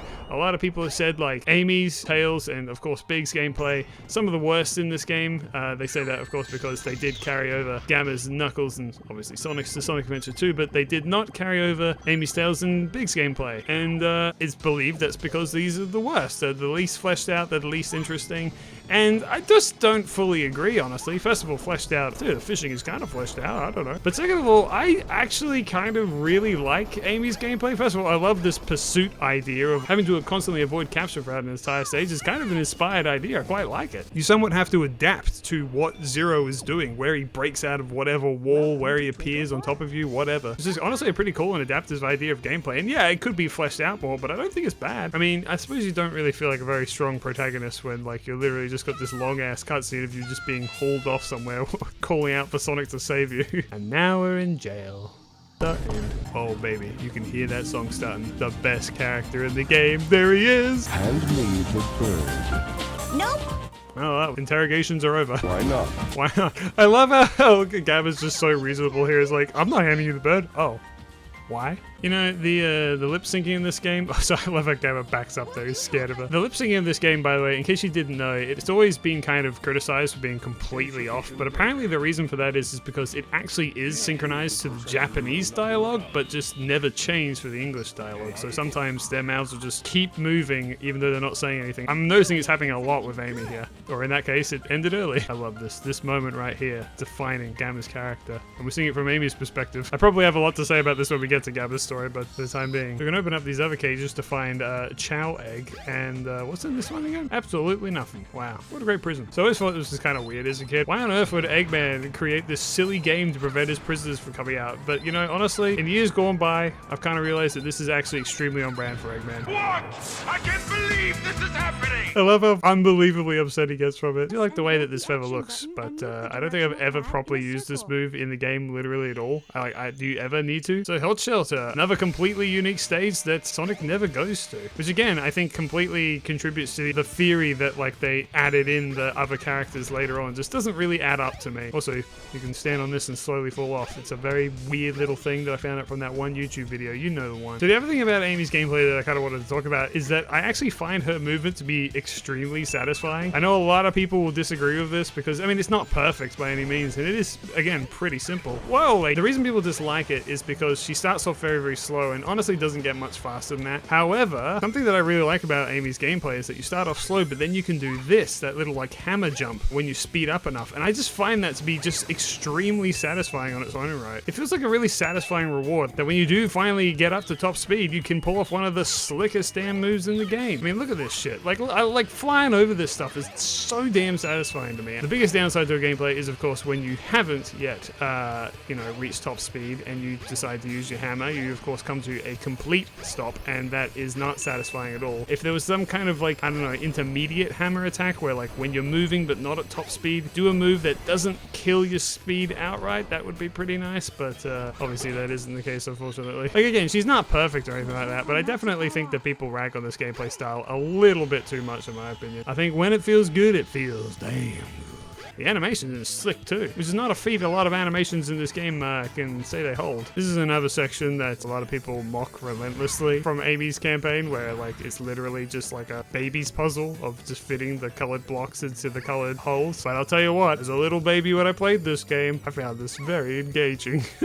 Also, I love this bit. See Zero on the monitors, you're like, oh shit, where is he? And he's right there, right in front of you. Scared the shit out of me as a kid. People mock the block puzzle, but it's like that was your safe environment, but this time you gotta do it with Zero accosting you. Plus, some of them are not like directly out in the open. I mean, most of them are, but one of them isn't. That's the thing. No one ever mentions this part of the level. Having Zero here, even though Zero is an easy enough enemy to just knock away, as a kid, he frightened me. Legitimately, he did. I didn't want him around me. He freaked me out. And so doing that little puzzle there, I was under a lot of pressure, alright? It's honestly the most stressful thing that ever happened to me in my entire life, I think, maybe. Hammer jump over these guys and fail to hit the frickin' bomb. God damn it. Hey, Bobby Ruggles. I'm slightly in a bit of a disposition here. I don't know if you should be zapping me back in time, right? Okay, well, here we are. You know, the Chow are extremely, like, low poly here. Is this just what they look like in the Dreamcast version? Because in the DX version, they did not update them, and it always bothered me a lot as a kid. I was like, why are the Chow weirdly lower quality in the actual story? Fascinatingly, their dots are programmed always to face the camera, but it looks like in this case, they're programmed to face Amy, I guess, because they're all facing, like, off in a weird direction. Well, that was weird. You could argue why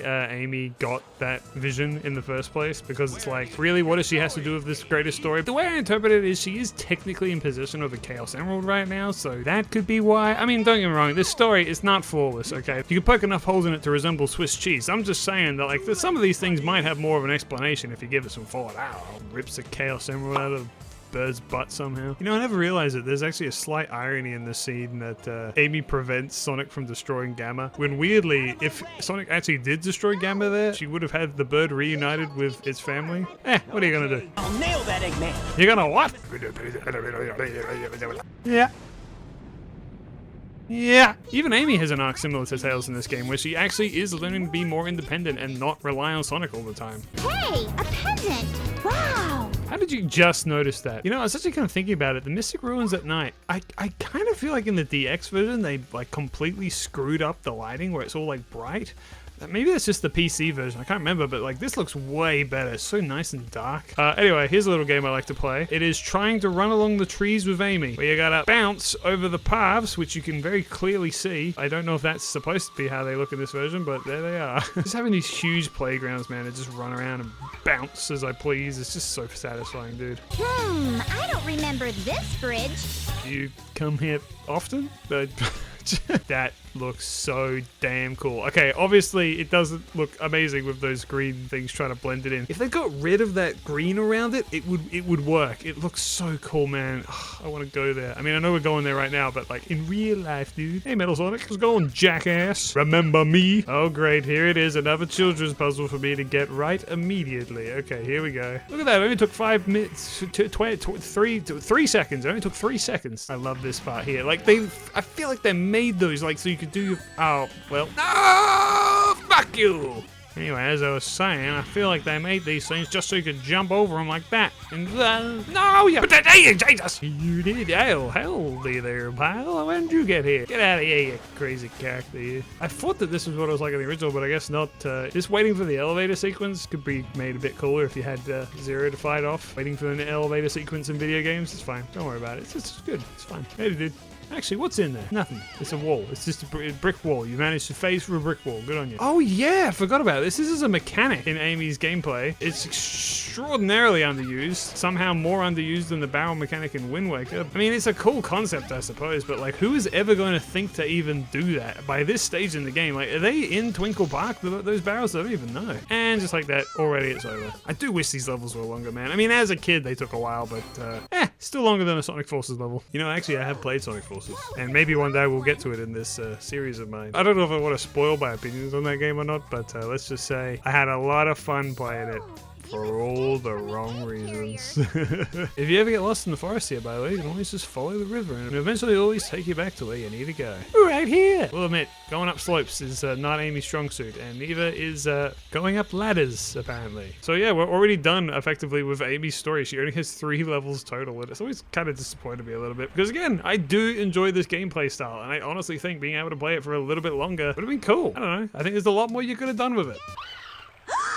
Have you ever tried to punch a bird? This is also a point that people kind of argue about with Amy's story, in that like she defeats Zero. Zero is the final boss of Amy's story here, but she couldn't before. It's like, well, I don't think Amy really considered herself much of a fighter before this. Oh wow, I just died immediately.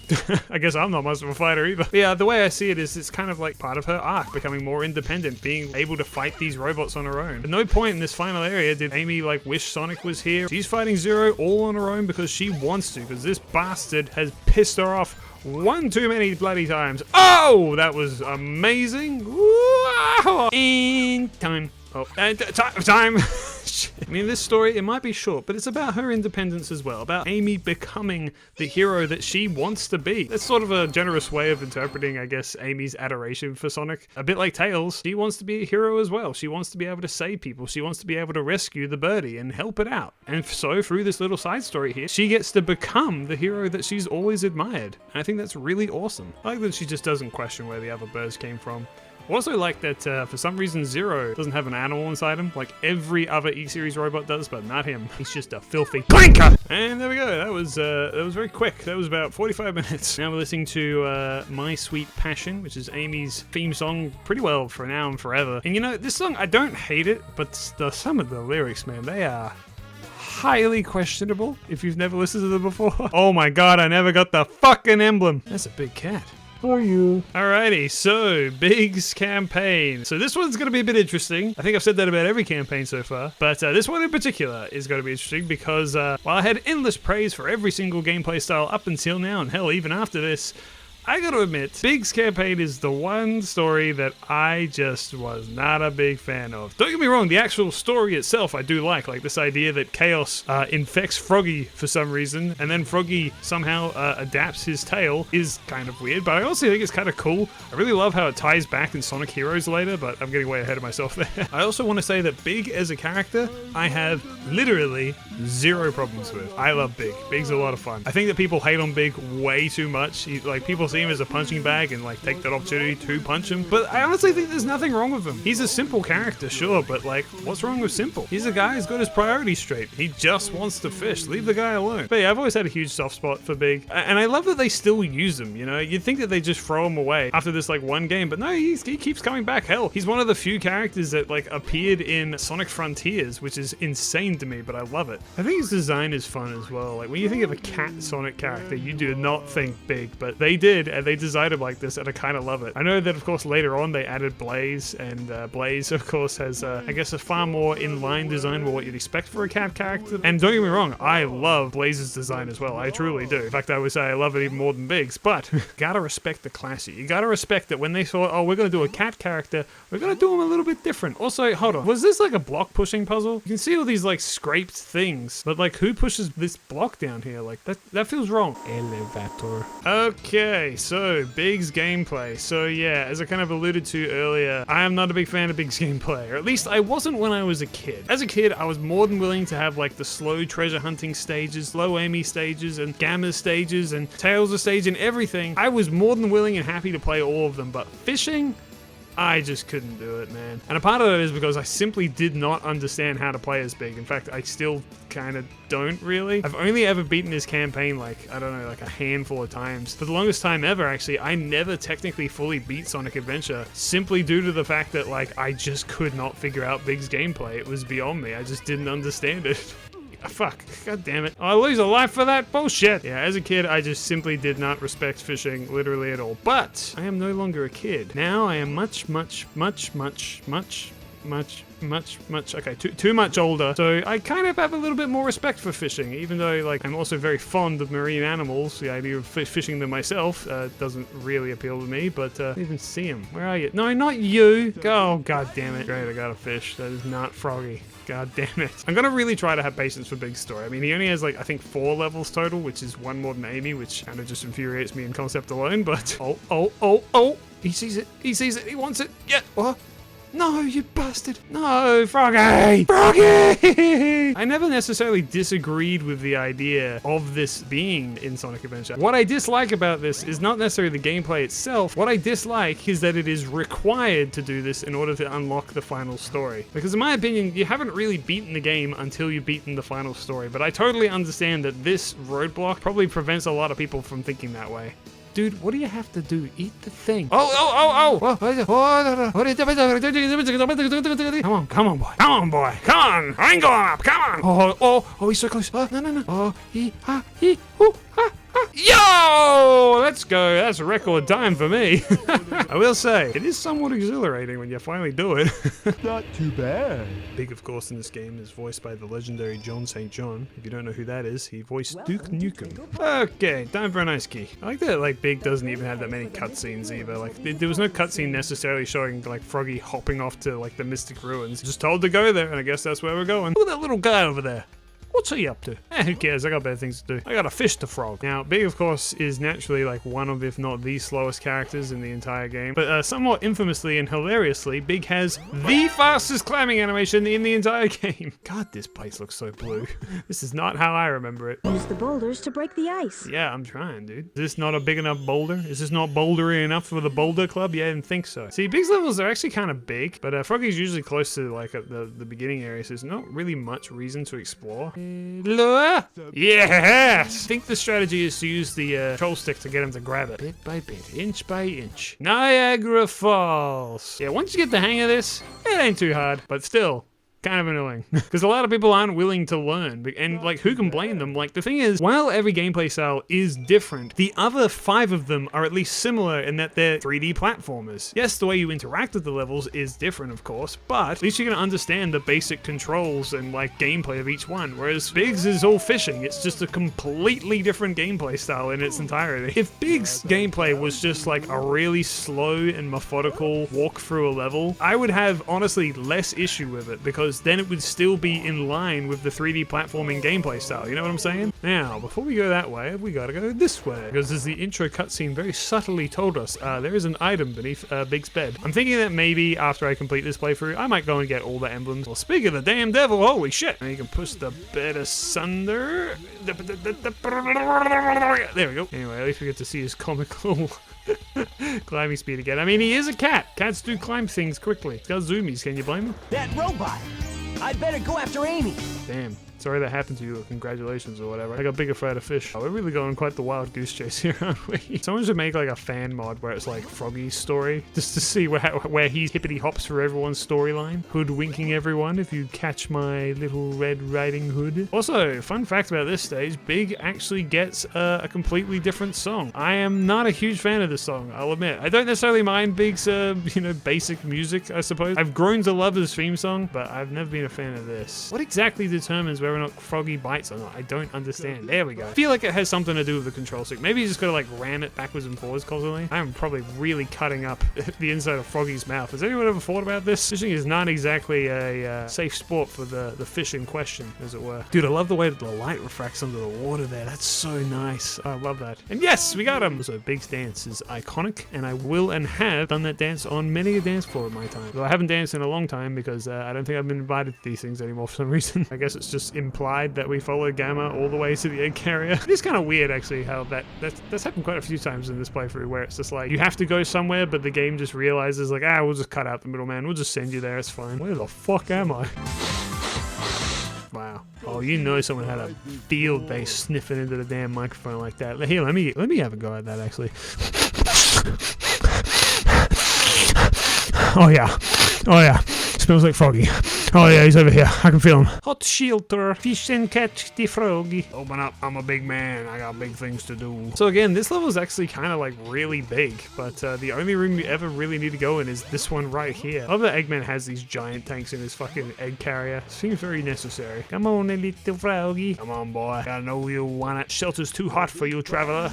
I wonder if it actually, if anything's determined by like what direction he's facing or something like that, like other fishing games. I don't know. It doesn't matter anymore. That's it. I've done all the big levels now. Done. Sonic Drift Racing was added to the list. What list in question? Well, I'm afraid the US government is still withholding that information.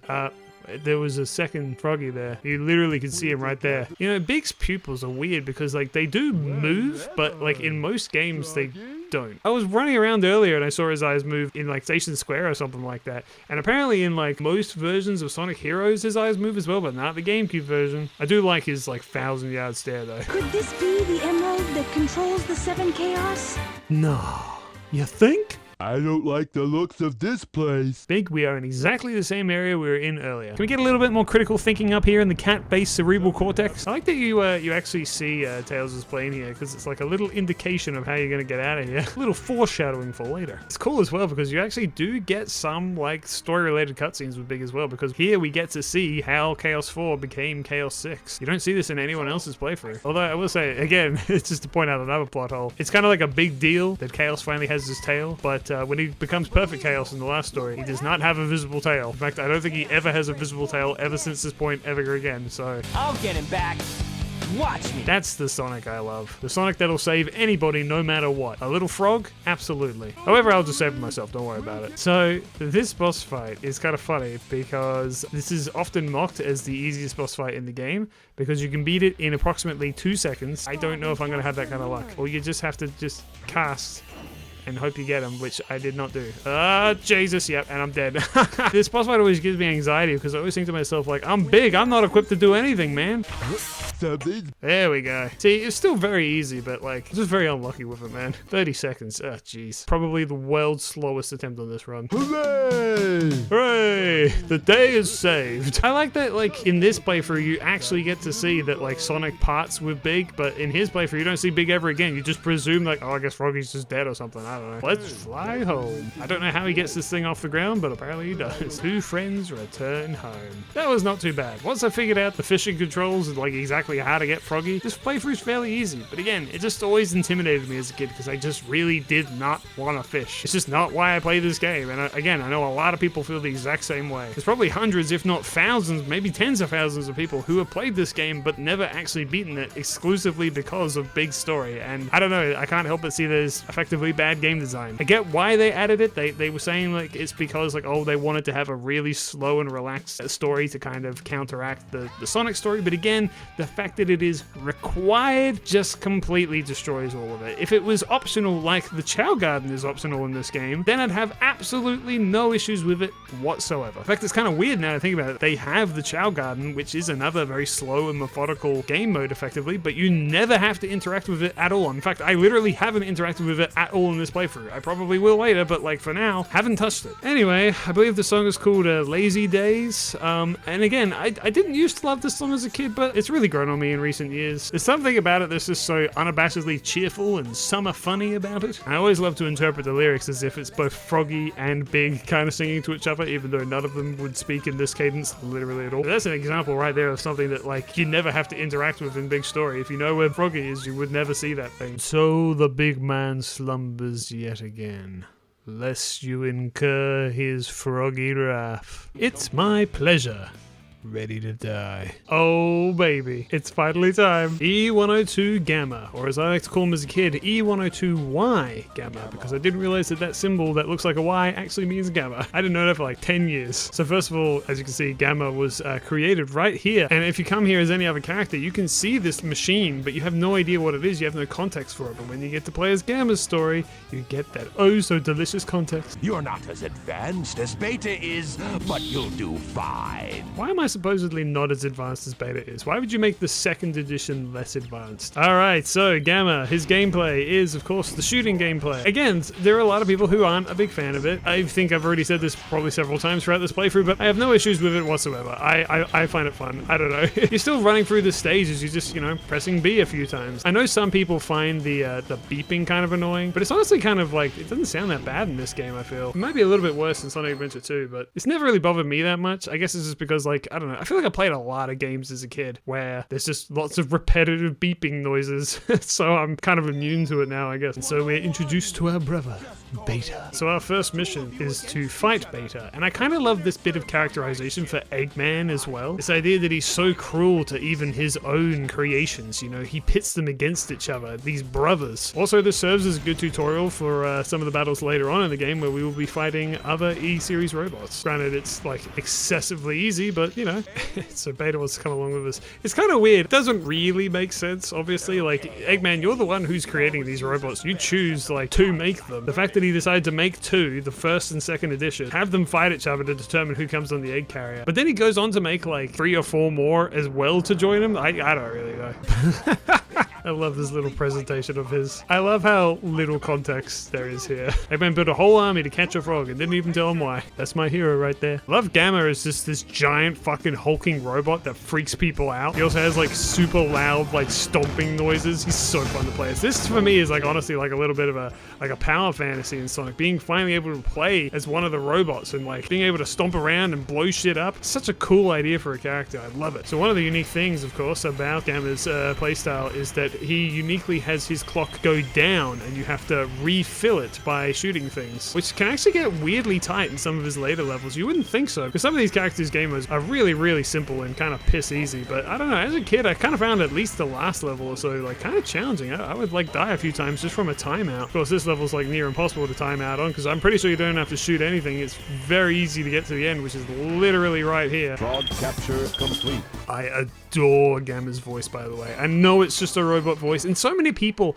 they criticize me. They're like, how can you like a robot voice character? He literally just sounds like this. And it's like, no, his voice, it's kind of soothing, it's kind of menacing, it's kind of exactly that mix of both like a friendly character and a scary character at the same time. I think that the voice actor did an extremely good job. And speaking of voice lines, we're about to hear one of my favorite voice lines in the entire game. This presents a problem.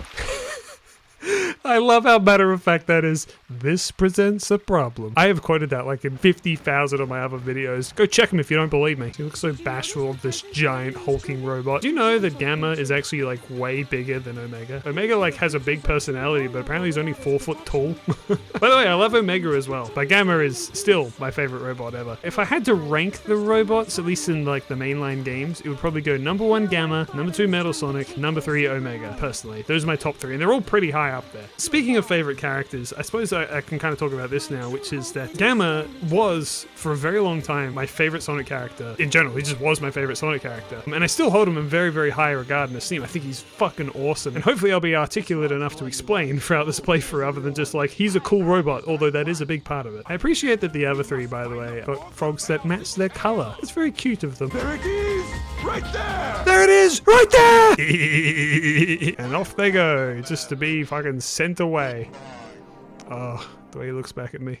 No. He just tucks the frog under his shoulder. This cutscene's very silly, but again, Gamma is a robot. He's kind of just fumbling around the place, just like going where his programming takes him, which in this case, the floor rotated him off his course. Part of what I really like about him is that there's something about the way that he silently observes things and often has very little to say, but you can tell that he's calculating things and figuring things out. And this is a great example of that. Seeing Beta being transformed, or in his eyes possibly mutilated. He can't fully compute it. He can't fully understand what he's seeing.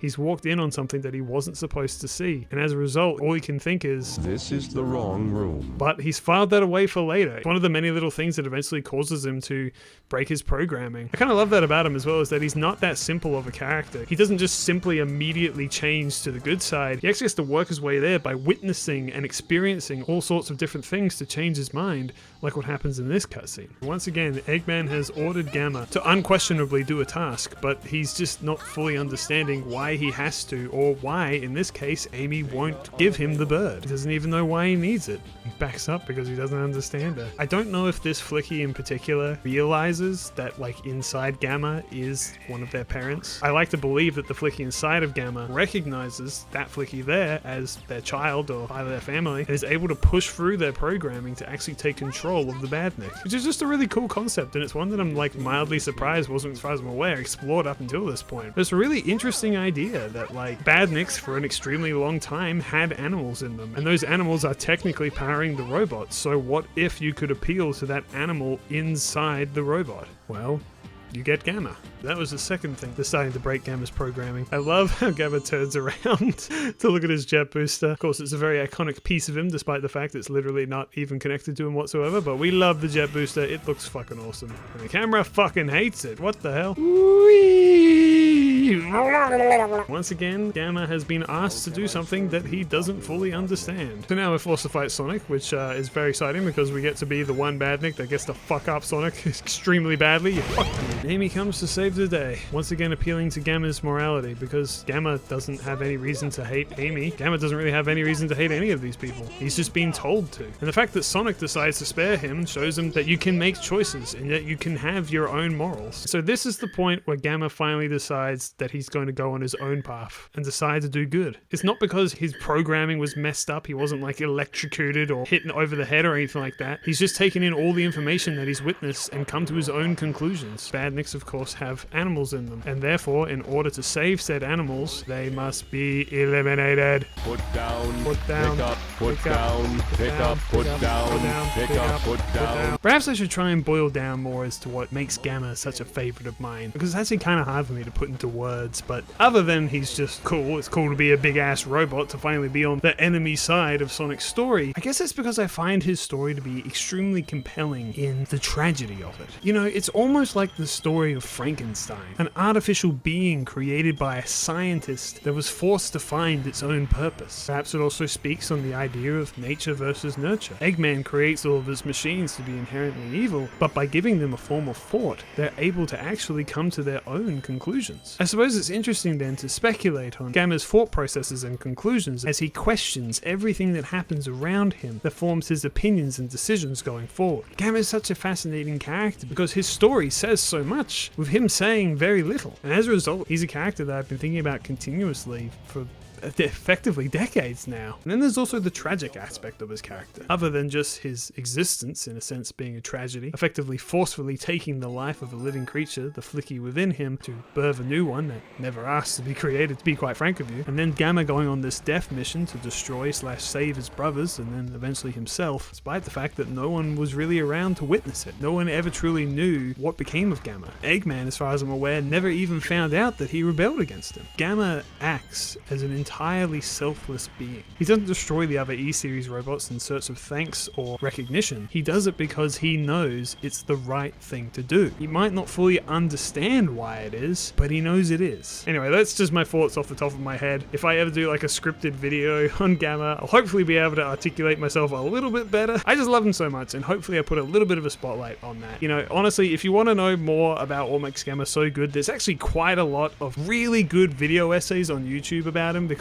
just like me, there are tons of people who Gamma has really stuck with and inspired and interested. And I think a lot of that has to do with the fact that Gamma is a very special character. There's never really been another character before or after Gamma that's explored the topics that he has. Yes, Omega has a similar storyline, but his is so much more simple and straightforward. And while again, I do love Omega a lot, he just simply lacks the depth that Gamma has. Intentionally so, mind you. But as a result, I find myself ruminating on Omega a lot less. So I kind of wanted to go back to the discussion of my favorite characters, because yes, like I said, Gamma is one of my favorite characters in all of Sonic. However, can I really call Gamma my favorite character if he's only in this one game? Is it really possible to say that my favorite character out of this entire series is a character who only ever had one appearance? Shouldn't my favorite character be someone who's like actually like a mainstay character throughout the whole thing? It just feels weird to me to say that my favorite Sonic character is only from a single Sonic game, a single piece of Sonic media. It makes it feel like I don't respect the rest of the franchise when I really do. So it's like, okay, well, if it's not Gamma, then who else? What about a character that appears a lot? Well, the issue with Sonic is that it is so unbelievably inconsistent with its writing that it's really hard for me to pick a character that I like all the way through. A great example would be Shadow. Now, Shadow the Hedgehog is a really cool character. I absolutely love his portrayal in Sonic Adventure 2, obviously, but I also really love how he's written in Sonic 06 as well, weirdly enough. Unfortunately, though, most other Sonic games simply did not treat him with the same respect,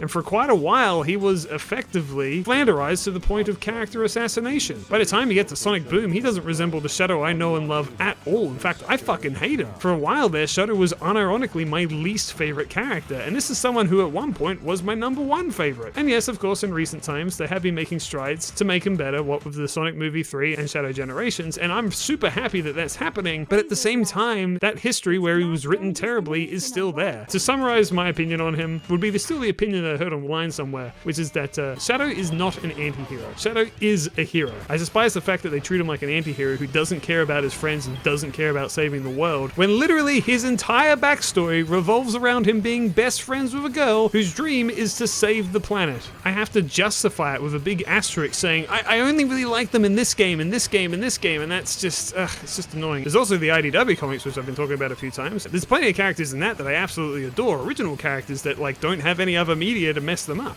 But again, they're part of the comics exclusively. They aren't in any of the games, at least not yet. And as a result, it's weird to say, oh yeah, my favorite Sonic character, they're not even from the damn game, you know? It just feels weird to me. Anyway, my point is that I just can't pick a favorite character. As a kid, it was so easy. So many things I could easily say were, this is my favorite character, and this is my favorite character, but these days, I struggle to say that about anything. It may be due to the fact that I write and create characters now. They just look at everything through a different lens rather than just going off vibes alone, which is what I used to do. do. Anyway, so I didn't mean for that rant to go on for as long as it did. We're on Gamma's final level already. I mean, to be fair, there's not much to necessarily say about this part of his playthrough where he's just going around assassinating all of his brothers. Oh, I might run out of time here. This is the level that I often run out of time in. Oh, this train idea is so cool, by the way. This is not in anyone else's level. It's just in Gamma's, and it's so awesome. I love it. And here we see E105 Zeta. I love this weird transformation that they made him into. This is such a weird and cool idea. I love that he's just not like the other ones at all. That he's gone under a complete different modification, presumably taking over this base. I also still love that even though he's a giant monstrosity now, he's still technically a badnik and therefore still has an animal in him. Oh wow, great camera angle, thank you. I love this as well. Gamma. Gamma realizing that he himself must be destroyed if his mission is to be complete. If he is to save all the animals that he wishes to save, he must destroy his brothers and eventually even himself. E101 Mark II. I love this song, by the way. It's actually a different version of Gamma's theme with the same intro. This song is extremely cool, and honestly it's really cool to listen to Gamma's theme and Beta's theme back to back. You can actually transition them into each other really well by having Gamma's end and then transitioning to Beta's. By the way, I haven't really mentioned it, but I also love this part of the story where the egg carrier is just being effectively abandoned in the ship. Eggman's nowhere in sight, but these robots are still out here fighting each other. I love the idea that obviously Gamma's still got his own mission, but what does Beta think of all this? His upgrades were finally complete and there's no one here. The egg carrier has crashed. All he wanted was to be part of the egg carrier crew, and now that he's finally here, the egg carrier has crashed and no one's around anymore. It's just Gamma who's once again bested him in combat, despite his upgrades. Beta in himself is sort of a tragic character, even if he does a really funny fucking pratfall. And the fake out! Fuck you. See, there's the flicky. Beta's flicky. And finally, Gamma pieces it together. He figures out why he recognizes that flicky. Why he recognized Amy's flicky. Only now in his final moments does he realize why he's been doing what he's been doing all along. And he explodes off in the background while the flicky takes the foreground, showing that it was never about the metal casing. It was about the flicky. The flicky inside of Gamma. The flicky family whose story has been happening in the background all this time. But yeah, that's Gamma's story. Man, that flew by so quickly. I love Gamma so much. Hopefully I've done a good job of explaining it to you. This song, by the way, I think it's just called Theme of E102 Gamma. I really, really love it. The lyrics, by the way, I've mentioned it a few times. They are, "It's my pleasure, ready to die," which is just, was so cool finding out like years later. I always loved this song, but finding out those were the lyrics, it's like, oh man, it's such a bittersweet beauty to it, you know? Because Gamma is dead. He died there, and he doesn't reappear. Instead, they have Omega, who is a completely different character, but effectively serves the same role. And I've always really appreciated Sega for doing that. As opposed to a character like Shadow, who of course was supposed to die, but ended up staying around, Gamma stayed dead. And yes, again, I know technically Gamma is in Sonic Battle. It's a different thing. Doesn't really count. It's bittersweet as well, because no one will really know what Gamma did. Eggman probably never even found out that he betrayed him. Gamma's story is effectively one of isolation, trying to do what is right despite the fact that his master's telling him to do otherwise. Oh, and also another thing on this song, when I was a kid, my friends and I were talking about some of the coolest songs in this game, and I said that this song was one of my favorites, and they laughed at me and they said, oh, it's just beeps and boops, and I've honestly never been more insulted in my entire life, and clearly I've never gotten over that. I suppose bittersweet would be the best way to describe Gamma's story, Gamma's character. Even this song. It's sweet, it's nice, it's good, but there is that underlying tragedy to it, you know? And I just think it's really cool. It's always really affected me, even as a little kid who had literally no story writing sense at all. Hell, even now I don't really have the words for it. I just love it. And for Gamma's final picture, we don't see Gamma, we see the flickies. Kinda wish the blue flicky was there too. Feels a bit weird that it's not. Alright guys, we've been on one wacky adventure to the next. Been across the whole damn world. It's finally time for Question Mark Man. Just when I thought I was up, they pull me back down. Angel Island, probably. Those Chaos Emeralds that I brought back with me have something to do with what's happening. I love that he brought him back. He doesn't know what they do, really, but, like, I don't know. They could sit there next to the Master Emerald, why not? Chaos Is what? Chaos is my what? Chaos is my what? I want to put my wiener in that! Tails has the unique ability not only to spin his tails around and fly, but also the unique ability to also move by simply turning his head. I gotta say, as much as I do love playing as those other characters, playing as Sonic is definitely unmatched, in terms of at least its speed. Chaos is still alive. What? Did they think they killed him? Murder's not really in your pay range, Sonic. And one more flashback just for posterity. Welcome to the red world. Are Pachacamac's eyes like constantly closed? Because you can almost see pupils there every now and then. Because I always thought they were just closed eternally, but I don't know. Maybe his eyes were supposed to be open and they just forgot. Chaos was also one of my favorite characters for a long time as a kid. But unlike Gamma, Chaos doesn't really have much of a character, other than just really wanting to protect the Master Emerald and by extension the Chow, which is a cool character trait, I will say. He's a misunderstood monster, you know? But honestly, as a kid, I just thought he looked really cool. I love that you can play as him in Sonic Adventure 2 Battle. Speaking of Sonic Adventure 2 Battle, actually, Tikal is playable in that game as well, bizarrely enough, despite the fact that she's long since dead. But it's interesting because, like, she's never come back in any game past that. I mean, again, it doesn't necessarily make sense for her to, but it's interesting that this character is completely gone now. I know that in the Archie comics, though, she continued on, like, because of what happens here. She effectively goes into the Master Emerald with Chaos, which causes some very bizarre moments, like, for instance, when both Tikal and Chaos apparently fuse in the Archie comics, which is definitely a concept that I feel neutrally on. Wow.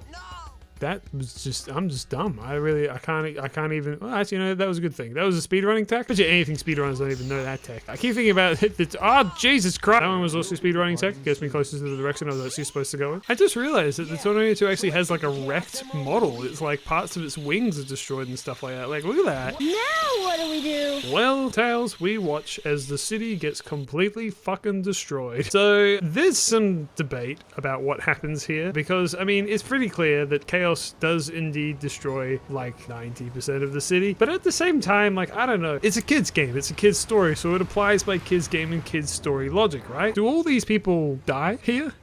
Like, I legitimately don't really know because, like, again, kids story mind would say no, they were all safely evacuated before anyone was harmed. But at the same time, you look at this and you think, I don't think there's any evacuating this. I think that yeah, I don't know, they're all gone in this shot, but I don't think you really have time for that. I mean, knowing me, I've been hit by one of the sewer lids. There he is, the man of the hour.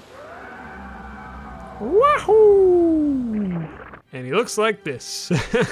Yeah, even as a kid, I was slightly underwhelmed how he looks. I would say he looks slightly better in Sonic Generations, but I don't know, there's just something about him that's just, nothing can be as cool as the intro cutscene, or the cutscene that we just saw there for me. I kind of wish that, like, when Generations came around that they just made him look like they did in the cutscene. I don't know. Eggman goes on to die in a fire explosion and or drown. Also, I believe he said that that was the Egg Carrier 2, so he just had a second one just hanging out for this moment. It's such a weird plot point, like, oh yeah, I had a second one all along, just so it can be destroyed instantly and then never brought up again. What an absolutely bizarre plot point. Why even bother? I think one of the things that kind of disappoints me about his design here is, like, in all of his other forms, from 1 onwards, he has, like, sort of bones forming inside of him, and I kind of expected, like, this to be a full, like, skeletal water dragon, but he doesn't really have that many bones in him at all. Don't get me wrong, by the way, I still think he is cool. It's just, I don't know, just not as cool as I wanted him to be as a kid. And Amy's there with Gamma. So yeah, if you're paying attention to the story, you will know that this pink Flicky is not the Flicky she was with earlier, but that is in fact actually Gamma. So Gamma is here for the final part, but only if you're paying attention, because like, Lord knows kid me was not paying enough attention to realize that was Gamma. I didn't even realize it was a pink bird. In fact, if I did realize, I probably thought it would be some sort of mistake. So you hear chanting in the background from other people, like humans, so presumably there are people all around that are still alive, but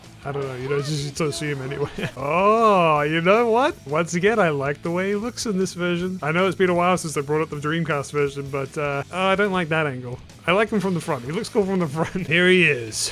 Perfect chaos. Open your heart playing in the background. Fuck yeah. I'm gonna fuck this up. Wahoo! So once again, I'm going to resist with all my might to not sing along to this song because I fucking adore the song, as you can probably guess by now. Of course, starting the trend with absolutely fucking epic final battles. Don't get me wrong, there are epic final battles in the other Sonic games as well, but this is just peak! But unfortunately, as I'm sure many of you know, they then ruin it by fading to black and going to phase 2, where now it's this song instead of Open Your Heart for some reason. They had the coolest fucking song ever and just decided, we're done using that now. Why, man? Why? It's so cool. Why would you ever... I don't know. It's always been my belief that they accidentally mixed it up. Like, it should have been this song first and then Live and Learn. No, it just really takes the wind out of your sails. Like, you have this awesome fucking song playing, you've gone supersonic, you're fighting freaking perfect chaos, which have been hyped up and built up the whole game, and they just end it. I don't know, man. Ah, shit. And this is it, by the way. There's no extra phase after this. I think one more head ought to do it. That's what we need. We need the blue and And that is it. Game, time, set, match. Hey, I'll play with you some other time. Ah, perfect. Full circle, bookended. It's like poetry, it rhymes. Chaos remembers what his duty is in the first place. To save the Chow, rather than destroy the entire fucking city, you idiot. I do like actually that that's kind of part of the flashbacks. Is like no one ever directly mentions the Chow, but they're always there and you can always notice them and piece together that is indeed what Chaos was trying to do all along. Which is just protect the Chow. And off to heaven they go. Bye. Bye-bye now. See ya. See ya. All's well that ends well, right? We did it, Sonic. We saved the city. And there you go, baby. Sonic Adventure 1, the Dreamcast version. I've finally beaten it. I've finally played it, just in general. Hooray! I'll admit, I definitely think that most of this playthrough, I was just kind of gushing and talking about the game rather than acknowledging all the changes that they made. Because to be honest with you, it's been long enough that I don't fully realize what's been changed and what hasn't. Sonic's playthrough at the beginning was far more striking than the rest. Because, I mean, you know, a lot of them you're just kind of retracing the same areas. But still, though, this definitely feels like the superior version. And I'm glad to have played it. And I'll probably just play this version from now on, to be honest with you. But this was fun. This was super fun. I hope you guys enjoyed this video. I have no idea how long it's going to be. Got a lot of editing ahead of me. I have no idea when I'm even going to get this done. I guess for reference, I'm recording this near the end of October and beginning of November. But also, yeah, I hope you guys enjoyed me gushing about this game. And I'd be really curious to hear you guys talk about this game as well. Like, what do you like? What do you dislike? Is it your favorite? Your least favorite? Where does it actually rank? Tell me where it ranks in your Sonic games list. Why not? I don't care. Or how about your favorite Sonic character? That was another thing that we talked about for way too long. I'm genuinely curious to know. And to be honest with you, like, my videos don't get a lot of comments, so like any comments are appreciated, truly. And if you liked it, you can like it.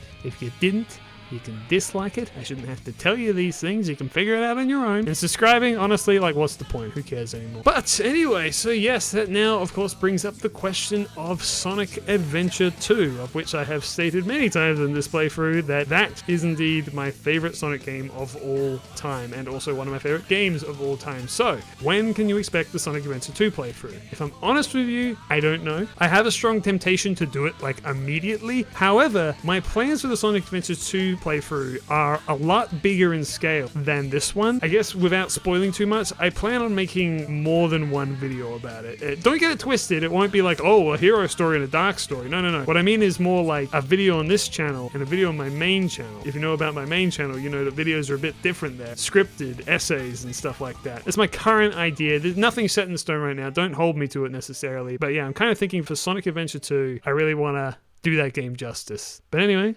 I've been Ihasnotomato. I hope you guys enjoyed it, and I'll see you guys next time. Bye.